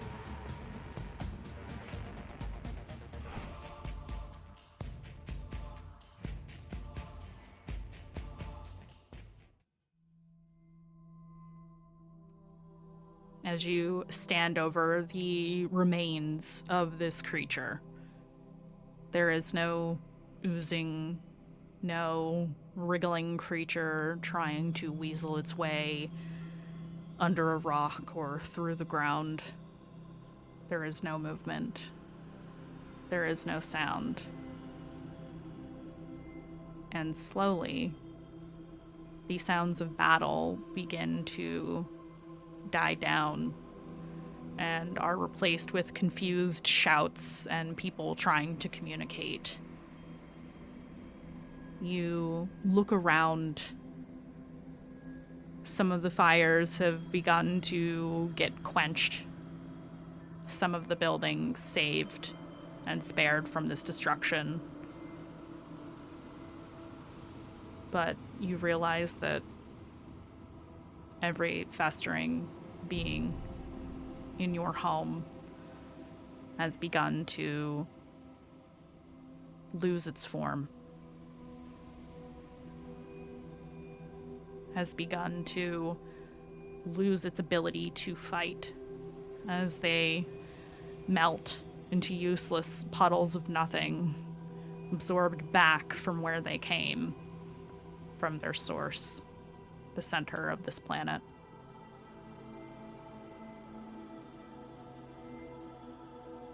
And as the ashes float through the air, some cinders remaining as the fires are still being put out, you look up. The barrier of night, the sky stained red and orange from the heights of the fire and the smoke. And through it, you see the stars. You see the moons. You see ghostly blue images of towers floating upside down. So close. They nearly touch the ground.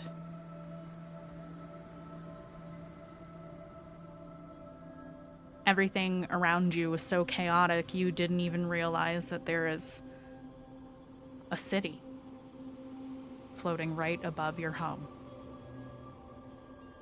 You reach out to touch a spire, and strange, tall metal rod, and your hand passes through.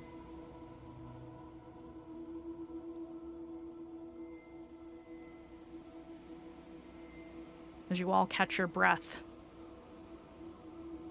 another crack begins to form in the barrier. And then all falls still. The barrier damaged, but did not fall.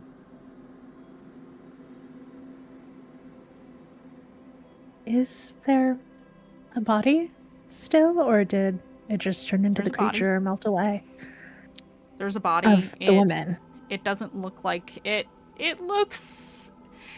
It's changed. It doesn't quite look like the woman in black. She has discoloration all over her skin, almost like someone drowned, and black veins all over every inch of skin. Some of the pale, more humanoid coloration peeking through, but thoroughly and completely corrupted. She is dead. Is there a soul? No.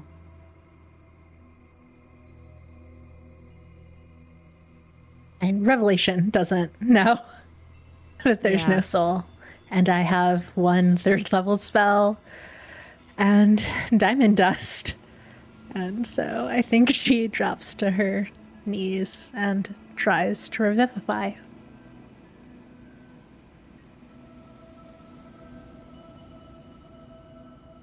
I'm gonna roll something.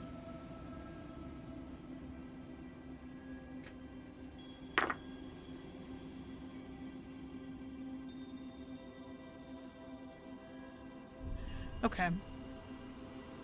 You begin to cast Revivify. And your consciousness is taken from the moment. And everything around you grays a bit. And standing beside you is your father. The shadow figure, the formless, endless, stands next to you. What do you say to persuade him to not claim your sibling's life?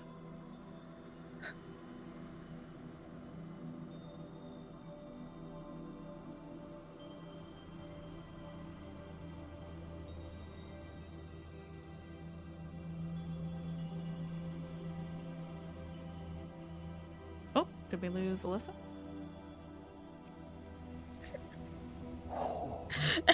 That timing is crazy. Furos lives. Furos lives. We lost Alyssa. I think one of the cats may have unplugged something. So we are going to cliffhanger on that moment here for a second. Oh, I see Alyssa in Discord, but I'm not quite sure. It might be taking a second to disconnect fully because it might not be disconnecting from Discord. So we are going to cliffhanger on that moment for right now. While Revelation is in the midst of this ritual, this spell, what are the rest of you doing? Aurora tackles Nikita by flying over to her into a hug. And that's pretty much all Aurora does for the next little bit. Okay. And just for like little gay shit, when that happens, Nikita's form just goes back to her normal height and everything, and her rage drops. Gonna pop back into existence, limp over, because I was not in good health, y'all. And just go, there's no soul. It doesn't matter.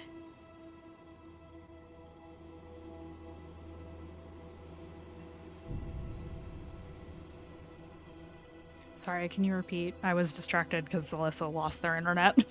Yeah, I saw that. Oh, I said, there is no soul. But that doesn't matter. And I might just take a sit.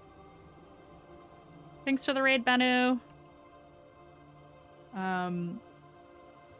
Kazu walks over to you in this moment, and he looks over at the body and looks to you and says, just because you didn't see a soul right away does not mean that there isn't one. That's why I said it didn't matter. She's here. For For how long? No, that's why I said it didn't matter. If she didn't have one, she wouldn't still be here. We're saying two different things. I'm just gonna lie down on the roof. Because I'm debating on how much I'm gonna heal myself.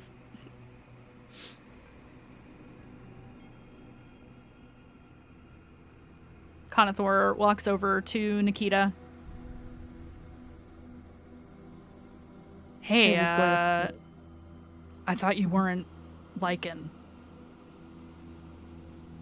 I don't know what I am. Huh. Great. Okay.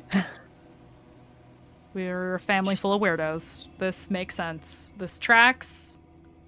I was waiting for you to get weird. Now you've gotten weird. Now you fit in perfectly. This is great. This is ideal. Wait till you see the weird shit Dad can do. You know, when She's we're going done with all the to- cleanup here, right? I'm gonna help put out the fires, I think, now. Assuming her arm is linked around Aurora still, Mhm. she's going to laugh, put her hand on his head and ruffle his hair a bit, and just Hey. pull him into her other arm. He'll hug you back. I'm glad you're okay, big sis. I'm glad you're okay too. Yeah, fucking Knave Lord hits hard, dude. Like, this is. We'll unpack that later. He looks to Aurora. I'm glad you're okay too. I'm glad everyone's okay. Glad that motherfucker's dead though. He squirms out of the hold. Would really love to keep on doing this, but lots of stuff is on fire, and I still got a lot of juice, so I'm gonna go help people. And he's going to turn into a bird and fly off of the roof. Dad will to be proud go of help you. people. To go help people. And you'll watch in pretty short order. He finds some of the Veil Guard not too far away, speaks with them, and you can see he summons another water wall and begins to like move it over buildings to put out the fires. And is doing his thing. Other druids gather to summon rain to help put out the fires faster. And before too terribly long, there is a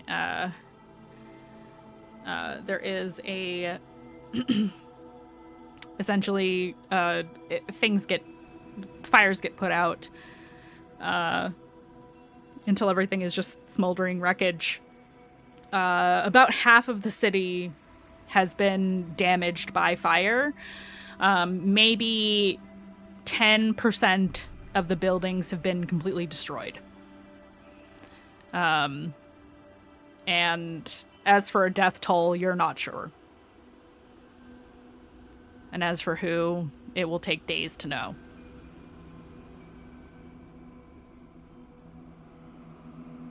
Do we still hear the sound of like the dragon, Nikitagon? Yeah, she's around.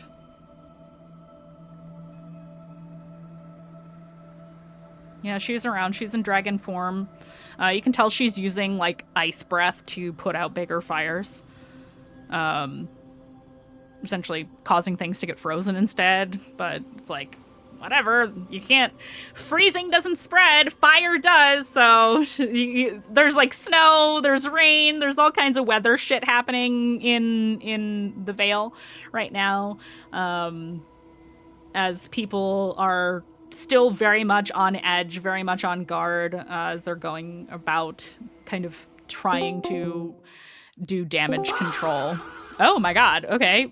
Well, that played on the stream for sure. Aki. Hello? Hello?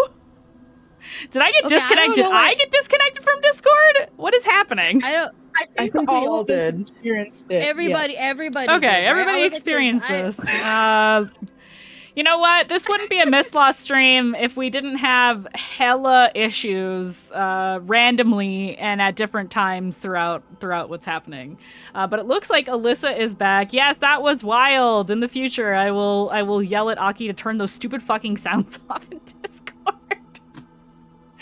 Jesus Christ. Well, I mean, you woke. All I'm gonna say is that it brought Alyssa back. That's all I'm gonna say. It did bring Alyssa back. So Alyssa is back. We are going to quickly pivot from the humor of that. I enjoyed it. I enjoyed it too, but I don't want to get copyright strikes for the fucking sounds you guys have on Discord. I don't think that'll happen for this, but anyway. Alyssa, are you with us? Can you hear us? Because your video is not showing. But if you're here, I can just turn off your camera thingy. No, I see the connection's red on Alyssa's side. Alyssa was there for a second. Alyssa was here for a second. Why has the storm? Unmuting. The storm hates us. I was trying to give Alyssa their moment. Alyssa's area was like, heard you need rain. I heard you need rain. Okay. I think, how about we take another quick break? Give Alyssa a chance to come back since all this internet fuckery is happening. If they are not back at the end of the 10 minutes, we will wrap up the stream sans revelation. But we'll talk about what's coming after this.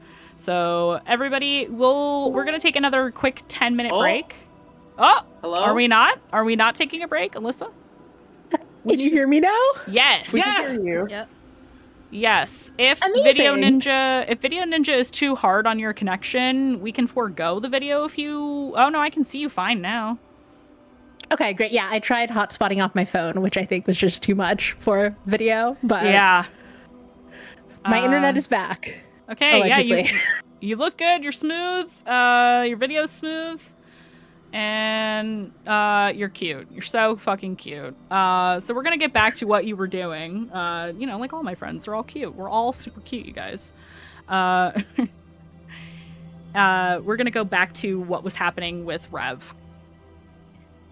As you cast Revivify, your father, the Endless, appears next to you. What do you say to him to convince him not to claim this soul? Because technically it does belong to him. Rev just says, I had a choice. I got a second chance. I got an opportunity. Doesn't she deserve that too? Roll me persuasion. The most important persuasion roll, I think, of the entire campaign.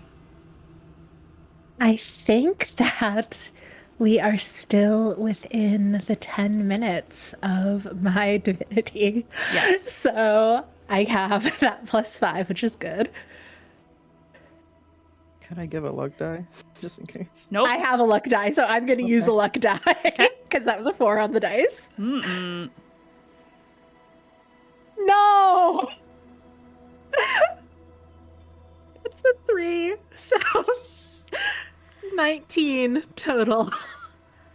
Okay. Well, 19 total, that's pretty good. Let us see if your otherworldly patron, your father, has any sympathy for you.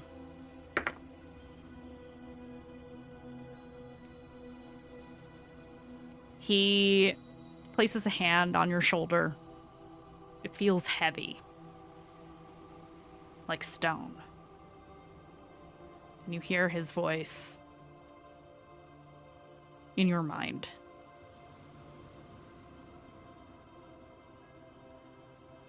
Her choice was the wrong one. However,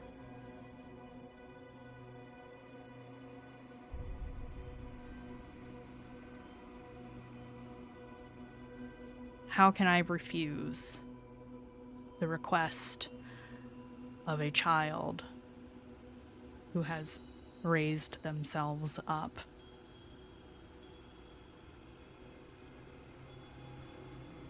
From fallen.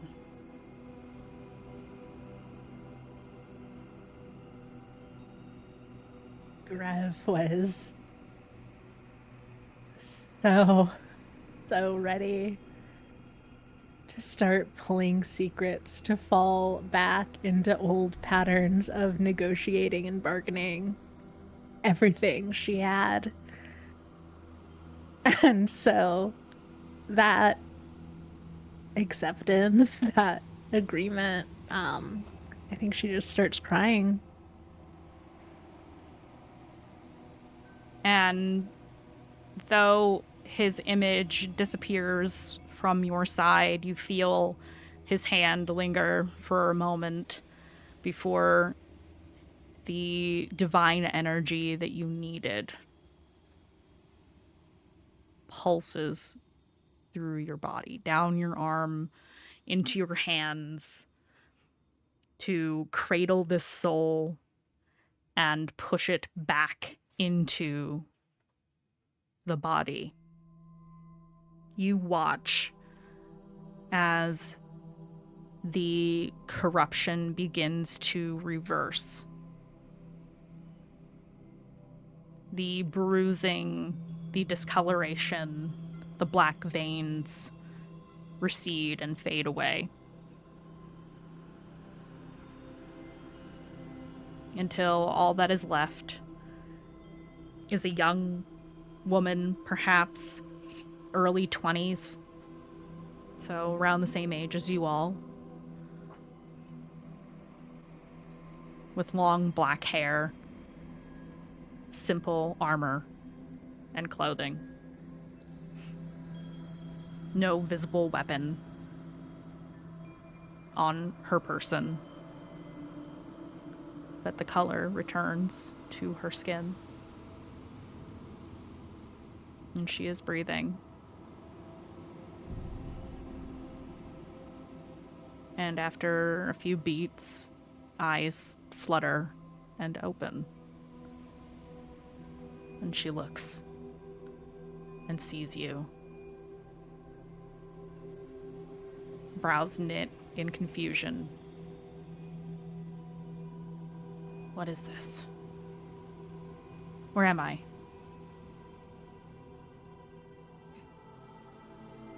You're just where you were.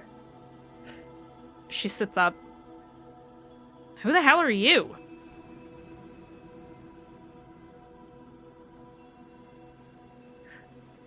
What's the last thing that you remember?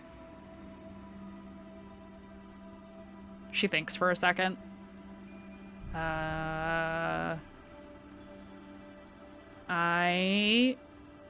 was on a mountain. This isn't a mountain. Looks around. Recognizes none of you. None of this. There was a knight and a man. Old, wizened, staff, wizard-like person.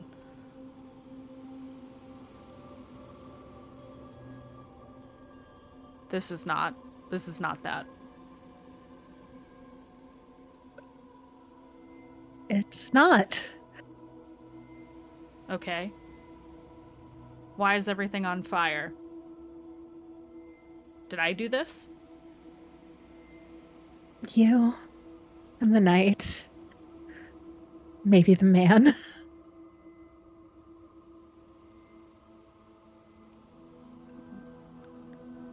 The knight, where is she? Is she here? Somewhere safe? She is.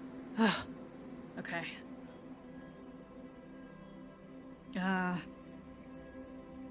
Okay, my head hurts. Yeah, do you have like a water skin or something? I am so thirsty. And you get to go through the motions of catching this person up on what is happening. If you have anything specific you want to say to her, but she's not gonna remember what just happened. Yeah, I think that Rev just wants to get any insight she can. Yeah. Like, at what point this person is in their existence does she believe that her destiny is destruction, or is she not there yet? She seems like a normal ass person right now. Yeah. The more you talk to her, the more you realize whoever you were talking to before, not the same person.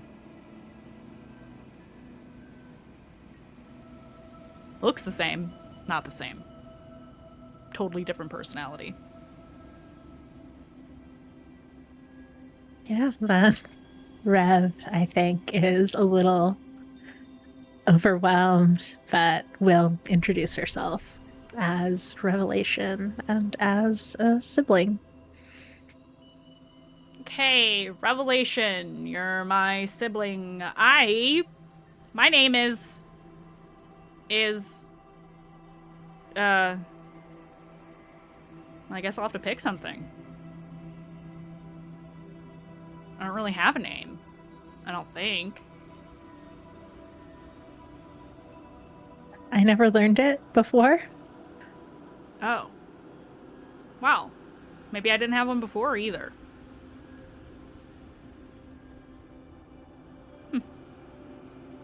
Okay.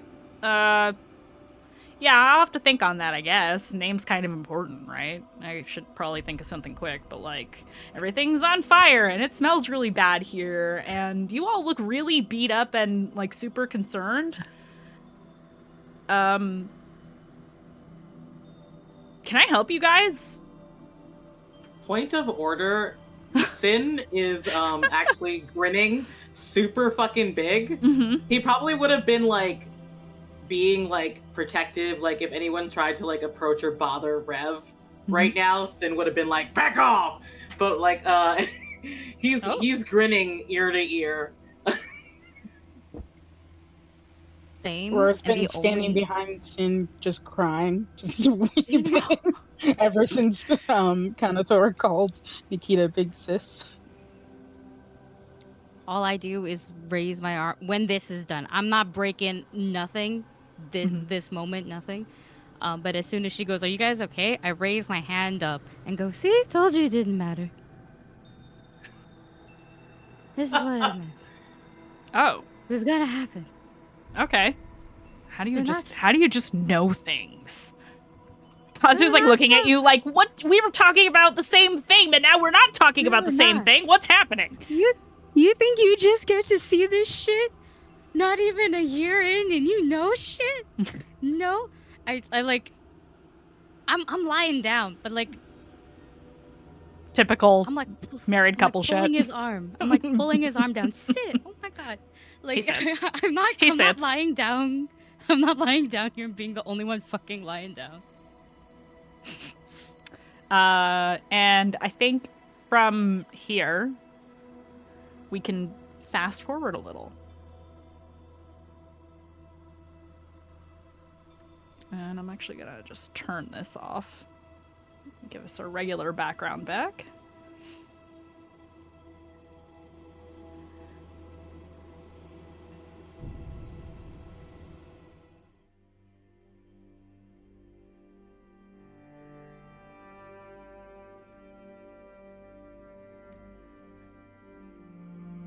We're gonna fast forward a little bit.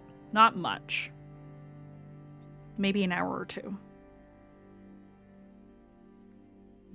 The situation has calmed down significantly.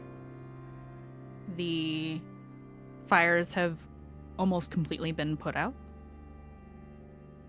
And you are all standing inside of Veilguard headquarters. Irgon is currently curled around the building, resting, because she did a lot of work today and she's old.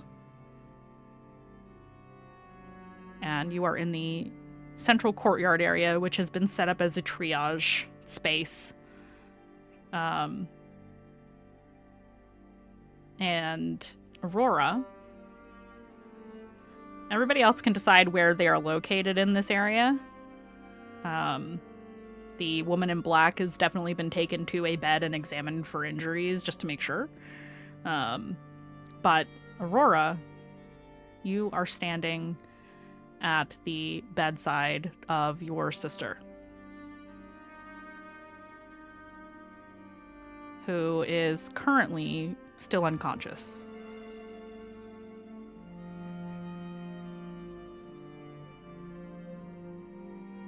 Your mother is sitting next to her bedside currently. That answers my question. Mhm. Aurora kind of steps into the room and she's quiet for a long minute, looking at her mother and sister in the same eye line for the first time in over 3 years. Yep. And she walks over and puts her hand on her mom's shoulder and says, "Told you so." And then she sinks to the floor and just leans on her and watches Dante with her. Yeah, I think when you say, "Told you so," she says, "I never should have doubted you." And she'll rub your back a little bit as you sit next to her. And you wait a little bit. Your mother looks to you after a brief silence and says, "Do you have anything that could wake her up?"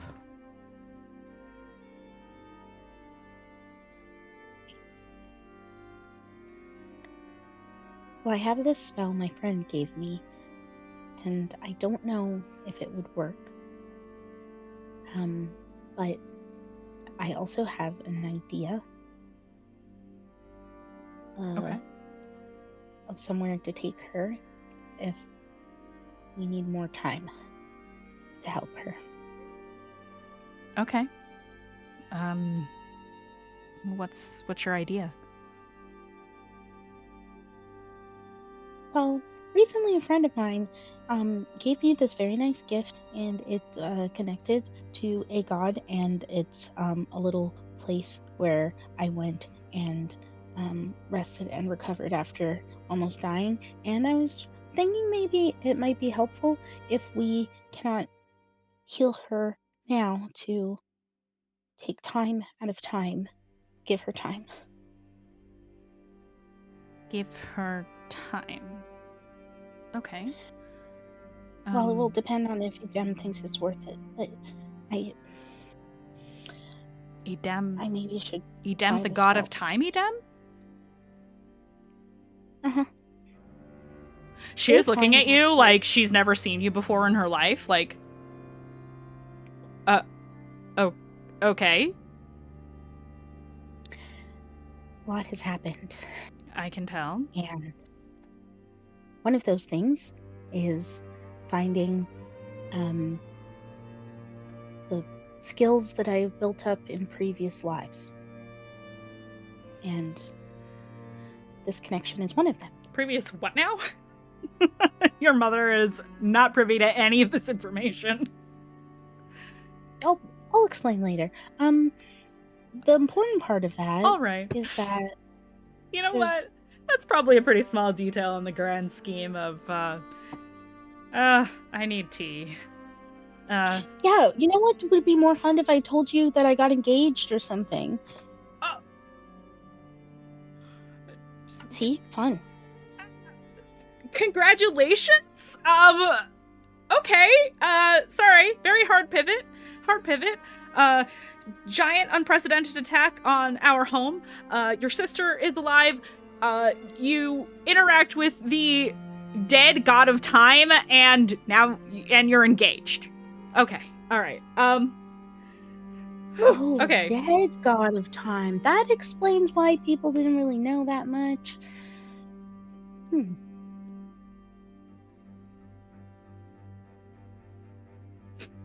You get like that anime moment where she just stares at you for a second and there's like a long pause.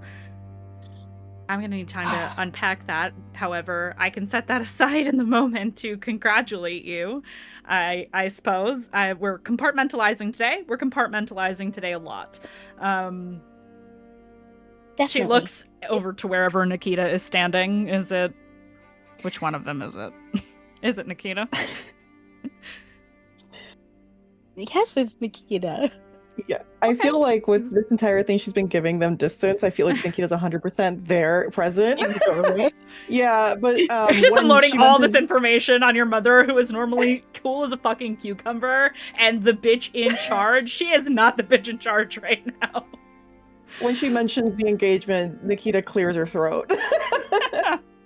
Just kind of at her. There's a lot going on. She gives you a little wave back and like a I want to be like yay, but also there's so much happening. Yay. Maybe when the city is rebuilt, we can start planning a proper wedding. If that's what you want, of course. We'll talk about it You later. also very much glossed over the part where you said you almost died. We're going to talk about that later too. Put that on the list. Here. Well, let's worry about Dante being alive before talking about how he almost died. I mean, I'm okay. Okay, maybe too soon. Well, let me get my friend, and I'll see if my friend can help with Dante before I move on to plan B, which is magical, timey-wimey, and maybe a little bit of god-based persuasions. Okay. She is just like, yep. All right. Okay, I'll be back. Yeah, And do what you gotta do. She drags Nikita out of the room and is like, I did that wrong. I went about that very incorrectly. She holds her face. Nothing was wrong. There's a lot going on. You informed your mother. It's okay. Bougie lands on top of Nikita's head. That definitely could have gone worse. Oh, you're right. It could have gone worse. Just standing on top of Nikita's head. It could have been so much worse. Hey, listen, I know, like, a lot's happening. Do you have any bacon? I'm hungry. Definitely somewhere. He starts doing tippy-tappies on Nikita's head. Nikita probably has jerky on her. That's why he's on Nikita, is because he knows that Nikita is the most likely to be carrying jerky. I spoiled him, I'm sorry. You're just helping me. He like chameleon climbs like over your face, Nikita, and onto your chest, and then flitters over to Aurora's shoulder. Like, he's just no respect for personal space whatsoever. Just fully like climbs all over your face and then leaps over onto Aurora. Bacon! His belly is very soft. Oh, he's a sweetheart, and I'm so glad that we made it back here together. How come you don't ask Dad to help? Well, Dad is You see an image maybe... of Torin. Wait, your dad? Well, kind of Dad. Not really Dad. What would he do to help? I don't know. Wake up your sister? Give you fairy wings instead of dragon ones? Then we can match. Okay, that would be pretty cool. What if I have two sets of wings? Wait, hang on. How do I talk to your dad from here? You want to talk to him now? Yeah. He lets out a little breath weapon.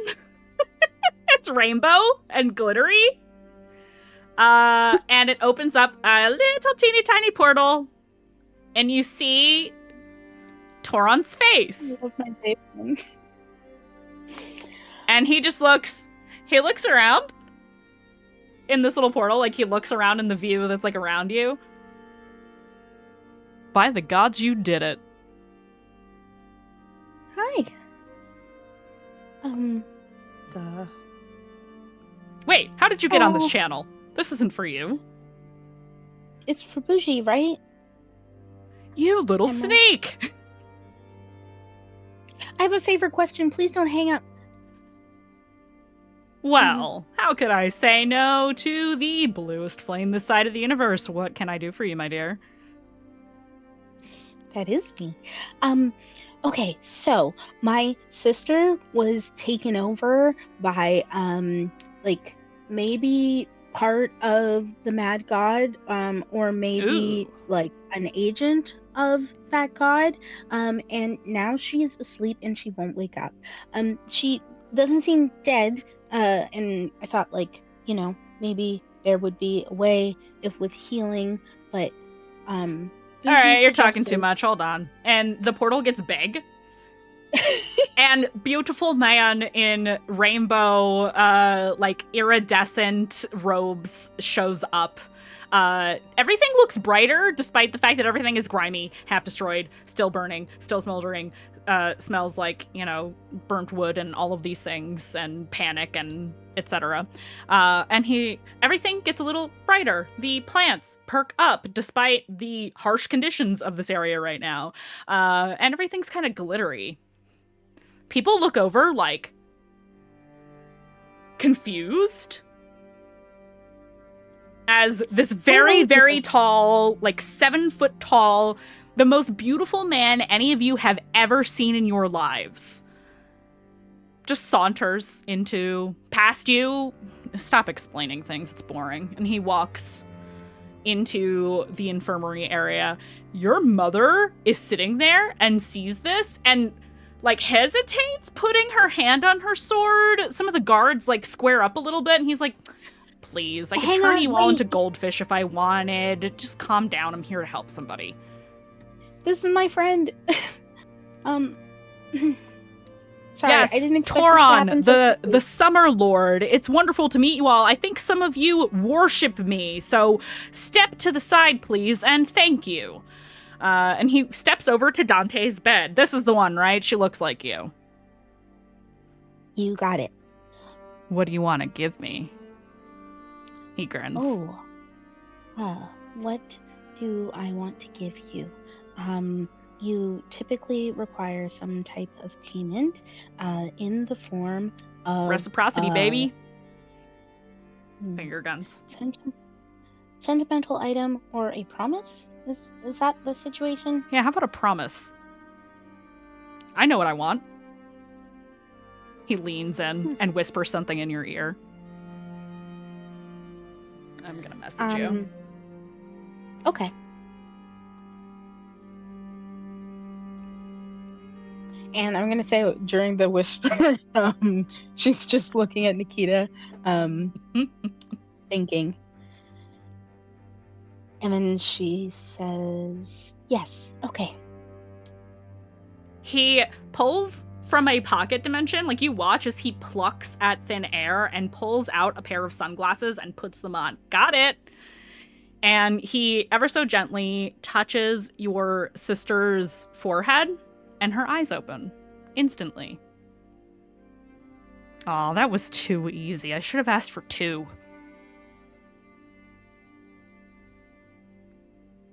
Dante looks up, sees this man, and is just like, looks over, sees you all. What the actual fuck is happening? It's been a long 3 years. Maybe just close your eyes for 1 second, and I'll be right back. She sits up. She ain't listening to nothing. She sits up. What the fuck? What? Mom? And she's crying. She's like trying to talk to a fae. She's like looking at Nikita. You for look for guidance. Toron, he's She's not gone. thinking any- Oh, amazing. Yeah, the second you look for him, he's no longer there. Oh, good, one problem solved. Ah, that was amazing. I can't believe. Ah. And she bursts into tears again. I had time Dante? to ask what you gave. Oh, it's worth it, I promise. Oh, and you're not allowed to say what it is, by the way. It's a secret. I had a feeling that might be the It's a case. binding agreement, in fact. Got it. I promise it's worth it.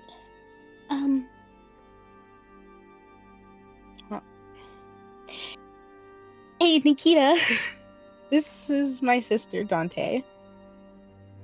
Dante, this is my fiance, Nikita. Her Oh, head Dante? whips from looking at Nikita to looking at you. Fiance? You? It's With the commitment problems? Okay. It's been 3 years All right. Baby sister's grown Not- up since then. of us. It's been really only a little bit. But anyway, it's Just been 3 refers years to- for you. Okay. And, like, your mom interrupts all of this to, like, hug Dante. It's, like, crying. You all have a big hug. And in the back of your mind, as we zoom out on this moment, because I want to see what everybody else is doing during this time, you hear, "Don't forget to buy nice invitations."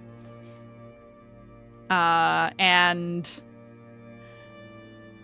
what is Sin doing during all of this?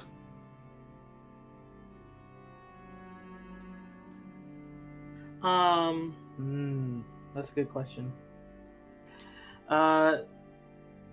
Sin is trying to be there for the partner who just went through a lot and revived her sister, not sister, but like he is also just like constantly on the lookout for the kids and his exes as well, because in case they show up at the infirmary, in case they were, or anyone from, if he sees anyone from the night step, just be like, hey, yeah. You ask around. You become aware of 2 important pieces of information. 1, Tani is at the Night Step Dojo and she is safe. 2, the kids and Gaudry and Mythal have left the Veil of Night temporarily. When things were getting bad with the barrier, people were advised to evacuate. And though not everyone did, Gaudry and Mythal chose to leave. So they are safe. So Cool. They are not all together and they are not all immediately available to you right this minute. Actually, you could probably find Tani. She might be close enough that you could. She might actually be in the city now that things have calmed down. We could say one of the monks went to fetch her for you. Okay. If you want to speak to Fantastic. her. Right now. Absolutely. Okay, yeah, I figured you would. Eventually, Tani shows up, and just tackles you with a big hug. She's taller, a little bit taller than you remember. Yeah, Sin just like hugs and like whirls for a second, and then sets Tani down to like take a good look, like a worried dad, and it's just sort of like looking over, even though he looks like he's been through the fucking ringer. He's dirty, he's bloody, he's colder than Tani remembers. His eyes are like glowing bright green. you know, but he seems much more concerned for her. Yeah, after you hug, she kind of holds you at arm's length and is like, "You look different. Are you okay? Yeah. You're cold."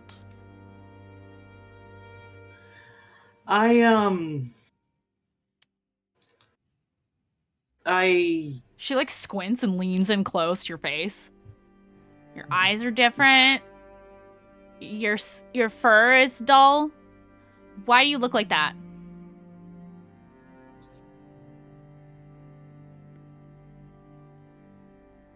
I think he like tries to put it together and fails, and what comes out of his mouth is, "I died?" Huh? No, wait, so do you remember learning about the sages growing up? Yeah. Are you sentient undead? Is that what you're trying to tell me? Yes. Yeah, we learned about those in school. Mm-hmm. How does it feel? Is it weird? Is it gross? Do you have worms living in your body? No worms. Oh. She looks disappointed. You would want worms to live in my body? I don't know. Wouldn't it be cool to have worm friends? In your wormy body? I don't know. Would you want worms in your body? Maybe. Would they be my friends? Maybe, if I was a zombie, I would want worm friends. Gotcha. I think Sin laughs, and I think he like covers his face, and again, like he like runs his hands over his face and like squishes the sides of his snout, and then looks back down at Tani, and he's like, "I have more news. Did you know that I am related to another druid person?" It's crazy. I thought you didn't like druids. I like 3 druids now. Oh my gosh, he's learning tolerance. I mean, I can't keep being a bad example for you. I know. Yeah. Well, that's good. You're learning to like hate people less. That's nice. I think Sin just again barks out like a laughter, and it fills up his whole chest, like the laugh that he lets out, and I think he reaches down and he just sort of like ruffles the top of Tani's head, and he's like, "Yep. Hey, you know, those festering things, they're pretty tough. I killed one. Great. All by myself. Yeah. With my fists." And she goes, "Ha ha."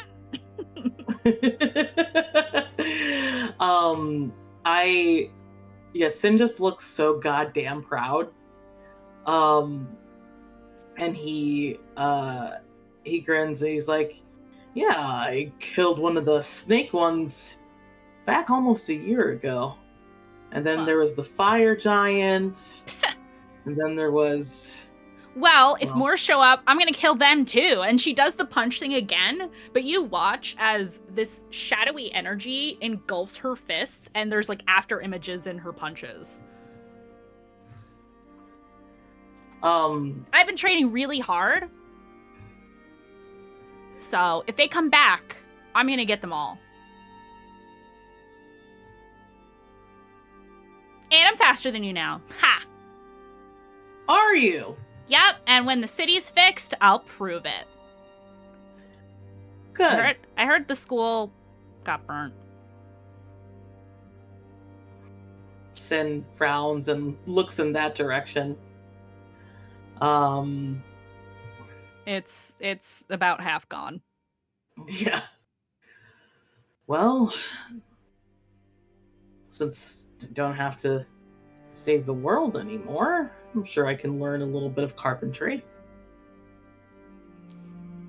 Yeah, you want to help us? we're gonna help with the rebuilding efforts, you know, over the next few days. Well, yeah. She points up. Not sure how we're gonna fix that. But that's not my department. But I can do physical stuff.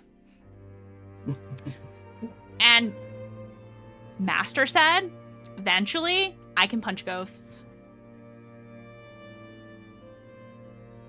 When I get strong enough. Ghost punching. Sin. Ghost punching. Can you do that? I don't think you can. I can summon ghosts. She like squares up a little bit. I don't think you can punch ghosts. There's probably more of that banter going back and forth. Yeah, I think Sin is just really happy to see that Tawny is okay. And, oh yeah, she's fit as a fiddle. Yeah, and again, I think he just sort of like falls into the pattern of brag at her, hear her louder, more ridiculous brag, and just going back and forth. Because he's still kind of childish. Yeah, for sure. And I think that's what Sin's up to. Yeah, for sure. Dayu, what are you doing?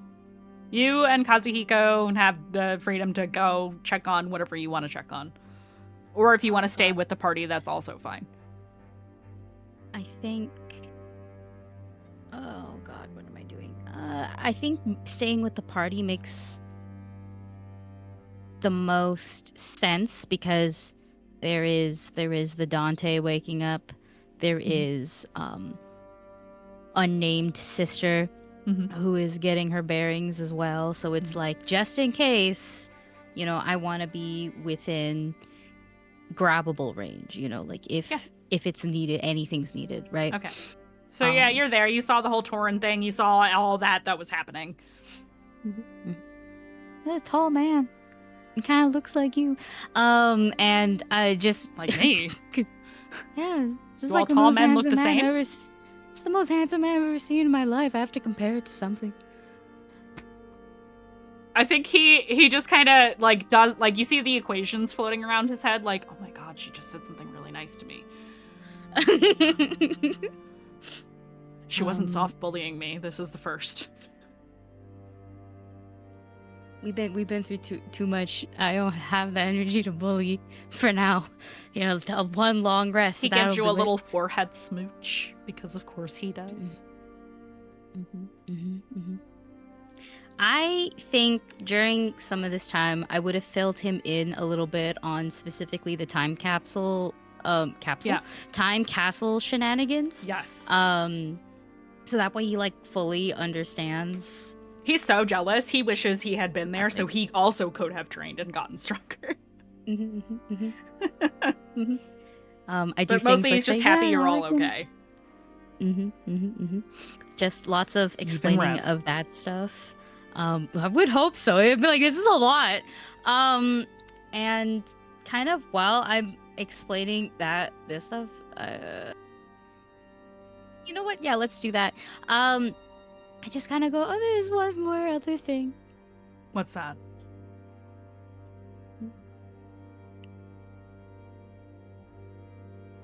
I do the equivalent of Miles Morales from Into the Spider-Verse, the first movie, doing the shoulder touch. But instead of saying, hey, I go, might be a god when I die. Huh?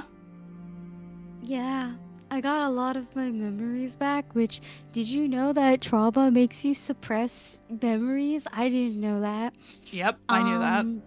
I didn't. This was news to me. But yeah, no, so, like, it was supposed to be me and Maylin, which now you know, and point to her. I mean, yeah. No, I've been with you this whole time. You just couldn't see me? You weren't in the castle? Sure was.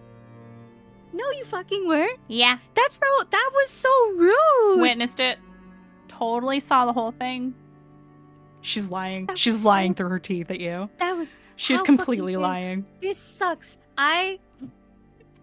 With my whole, Banasi? with yes, with that, I hit her.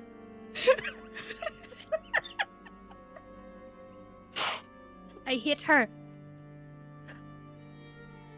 I got Charmy didn't- finally. Yes.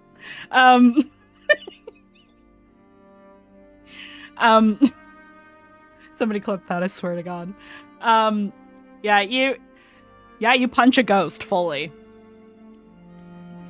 Do I actually make contact, or is it just my hand going through her? For flavor, you make contact. She's like, "Ow! What the fuck? Yeah, motherfucker. What the fuck?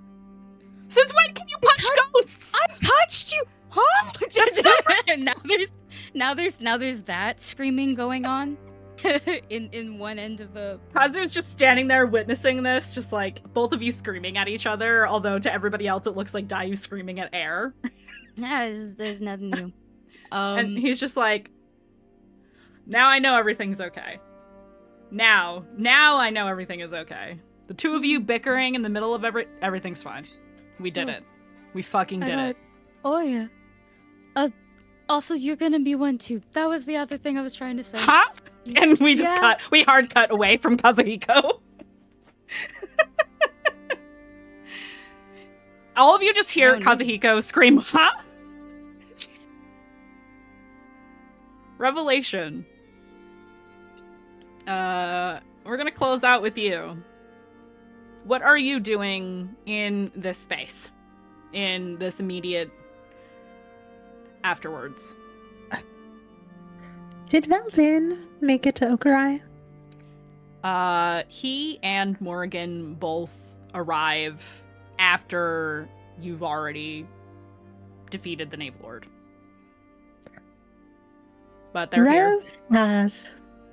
Revelation has a lot of feelings, and a lot of them are overwhelmed, and she doesn't know what to do with them. And she doesn't want to also overwhelm her new sibling. So she goes to find Valdin and take it out on him. Okay. Valdin is currently, well, actually, he's currently doing nothing. Morgan is off doing some serious work fixing the city.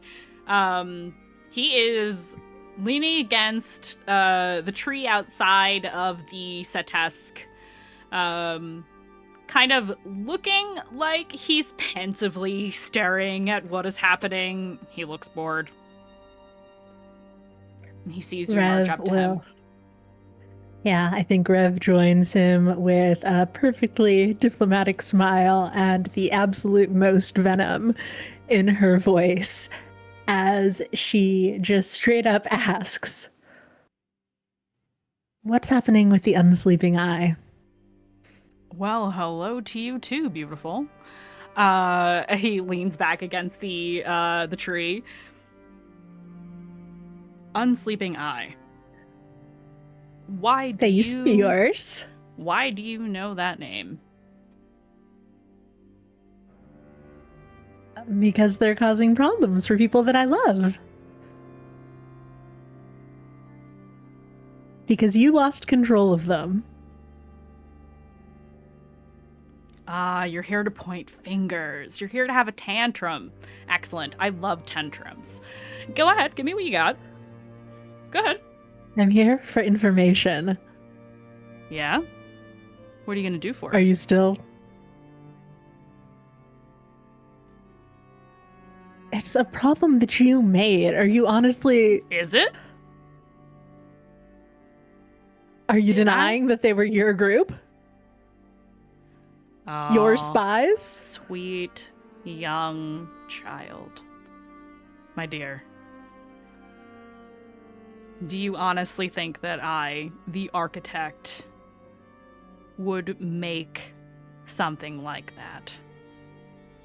You don't have the full picture. If you would like the full picture, Sure, you can have a seat at the table. All you had to do was ask. Considering you just saved the fucking planet, you didn't have to come at me like that. Now, let's try again, with feeling this time. What do you want to know?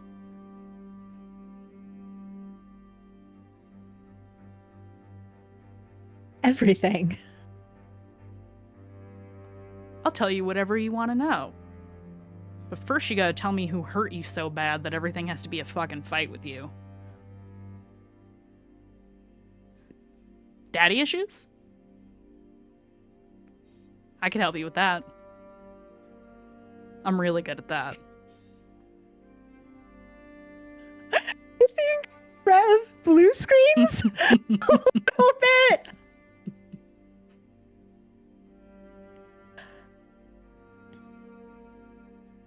Why is he like this? I think. Save that for the Q&A! Exclamation point Q&A in chat.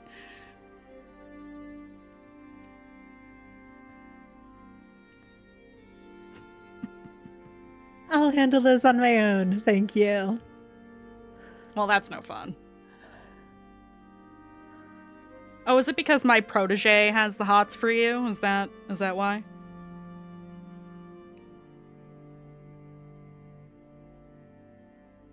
She just stares him down.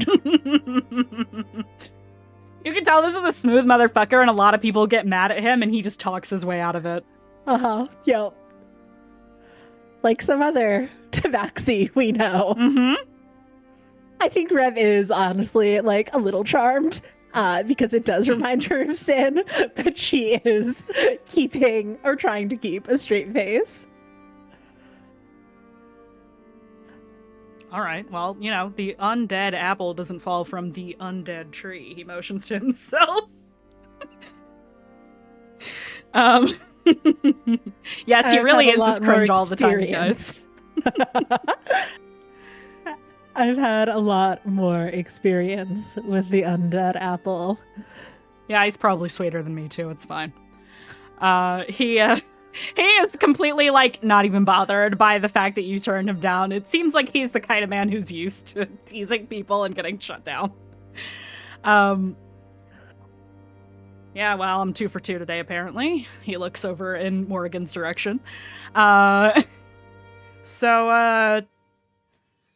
You, he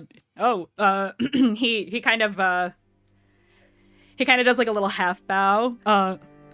I don't know if you guys can call yourselves the sages of this era, but pretty damn close. Though, I have to say, my victory over Hakanor was a little more spectacular than yours. This one was kind of like a... There was no fireworks. I was hoping for fireworks. But you know what? That's fine. At least sorry, apocalypse didn't happen. You know. Oh, I have eyes everywhere, dear. Yes, I thought that's what we were talking about. He gestures to the city.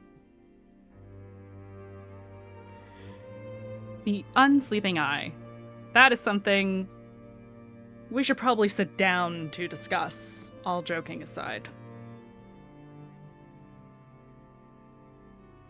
Is that more private? Walk with me. And he will turn towards the street. Walk with me and we'll talk. She will.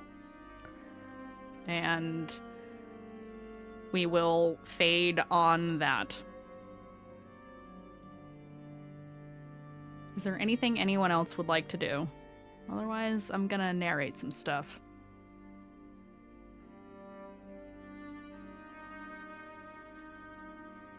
As the following days happen,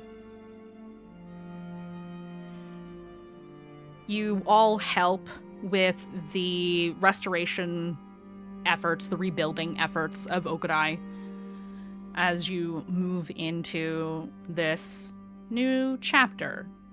No longer racing against the clock, no longer fighting for every scrap of information you can get, no longer worrying if the Knave Lord is going to show up and kill you all. as we fade out on the battered but not defeated Veil of Night. We zoom out, so far out, into space. As two spheres touch, the ripples of which are felt throughout the universe. As worlds collide, perhaps not in the way that you might expect. At first, it is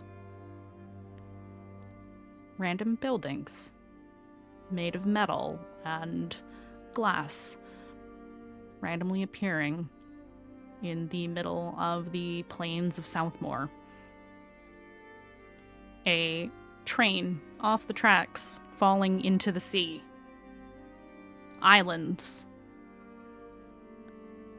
floating with no water.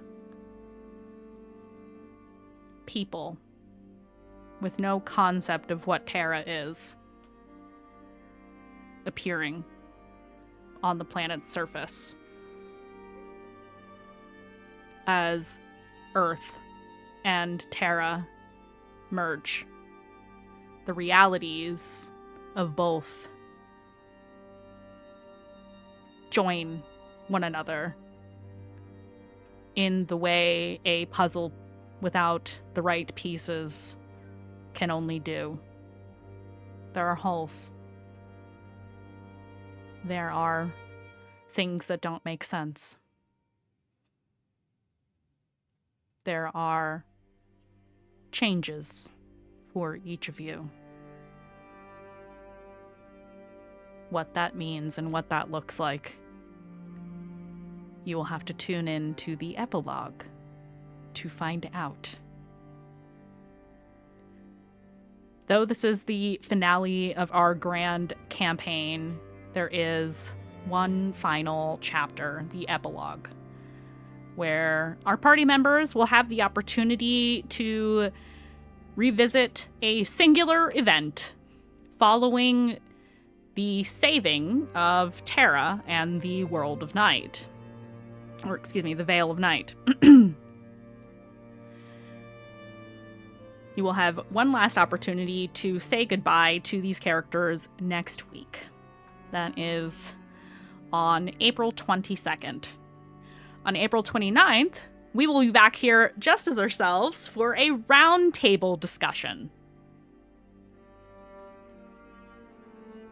So hit that link in chat, bit.ly/mistlostqa. If you want to submit questions, they can be general questions for the players, for myself, for the table. And yeah, you don't have to log into Google or anything. You can just send those in. You can also join our Discord if you wish to do so. Our Discord server, if you really hate Google Forms and you want to send a question there, go into the Mistlost chat. The community has the ability to do that if you want to ask questions through Discord. So, my friends, not for the last time, because we will be talking about what is coming next on the channel here very soon, over these next couple of weeks.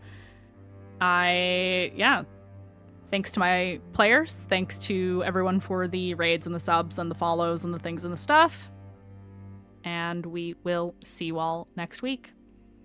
Bye, everybody.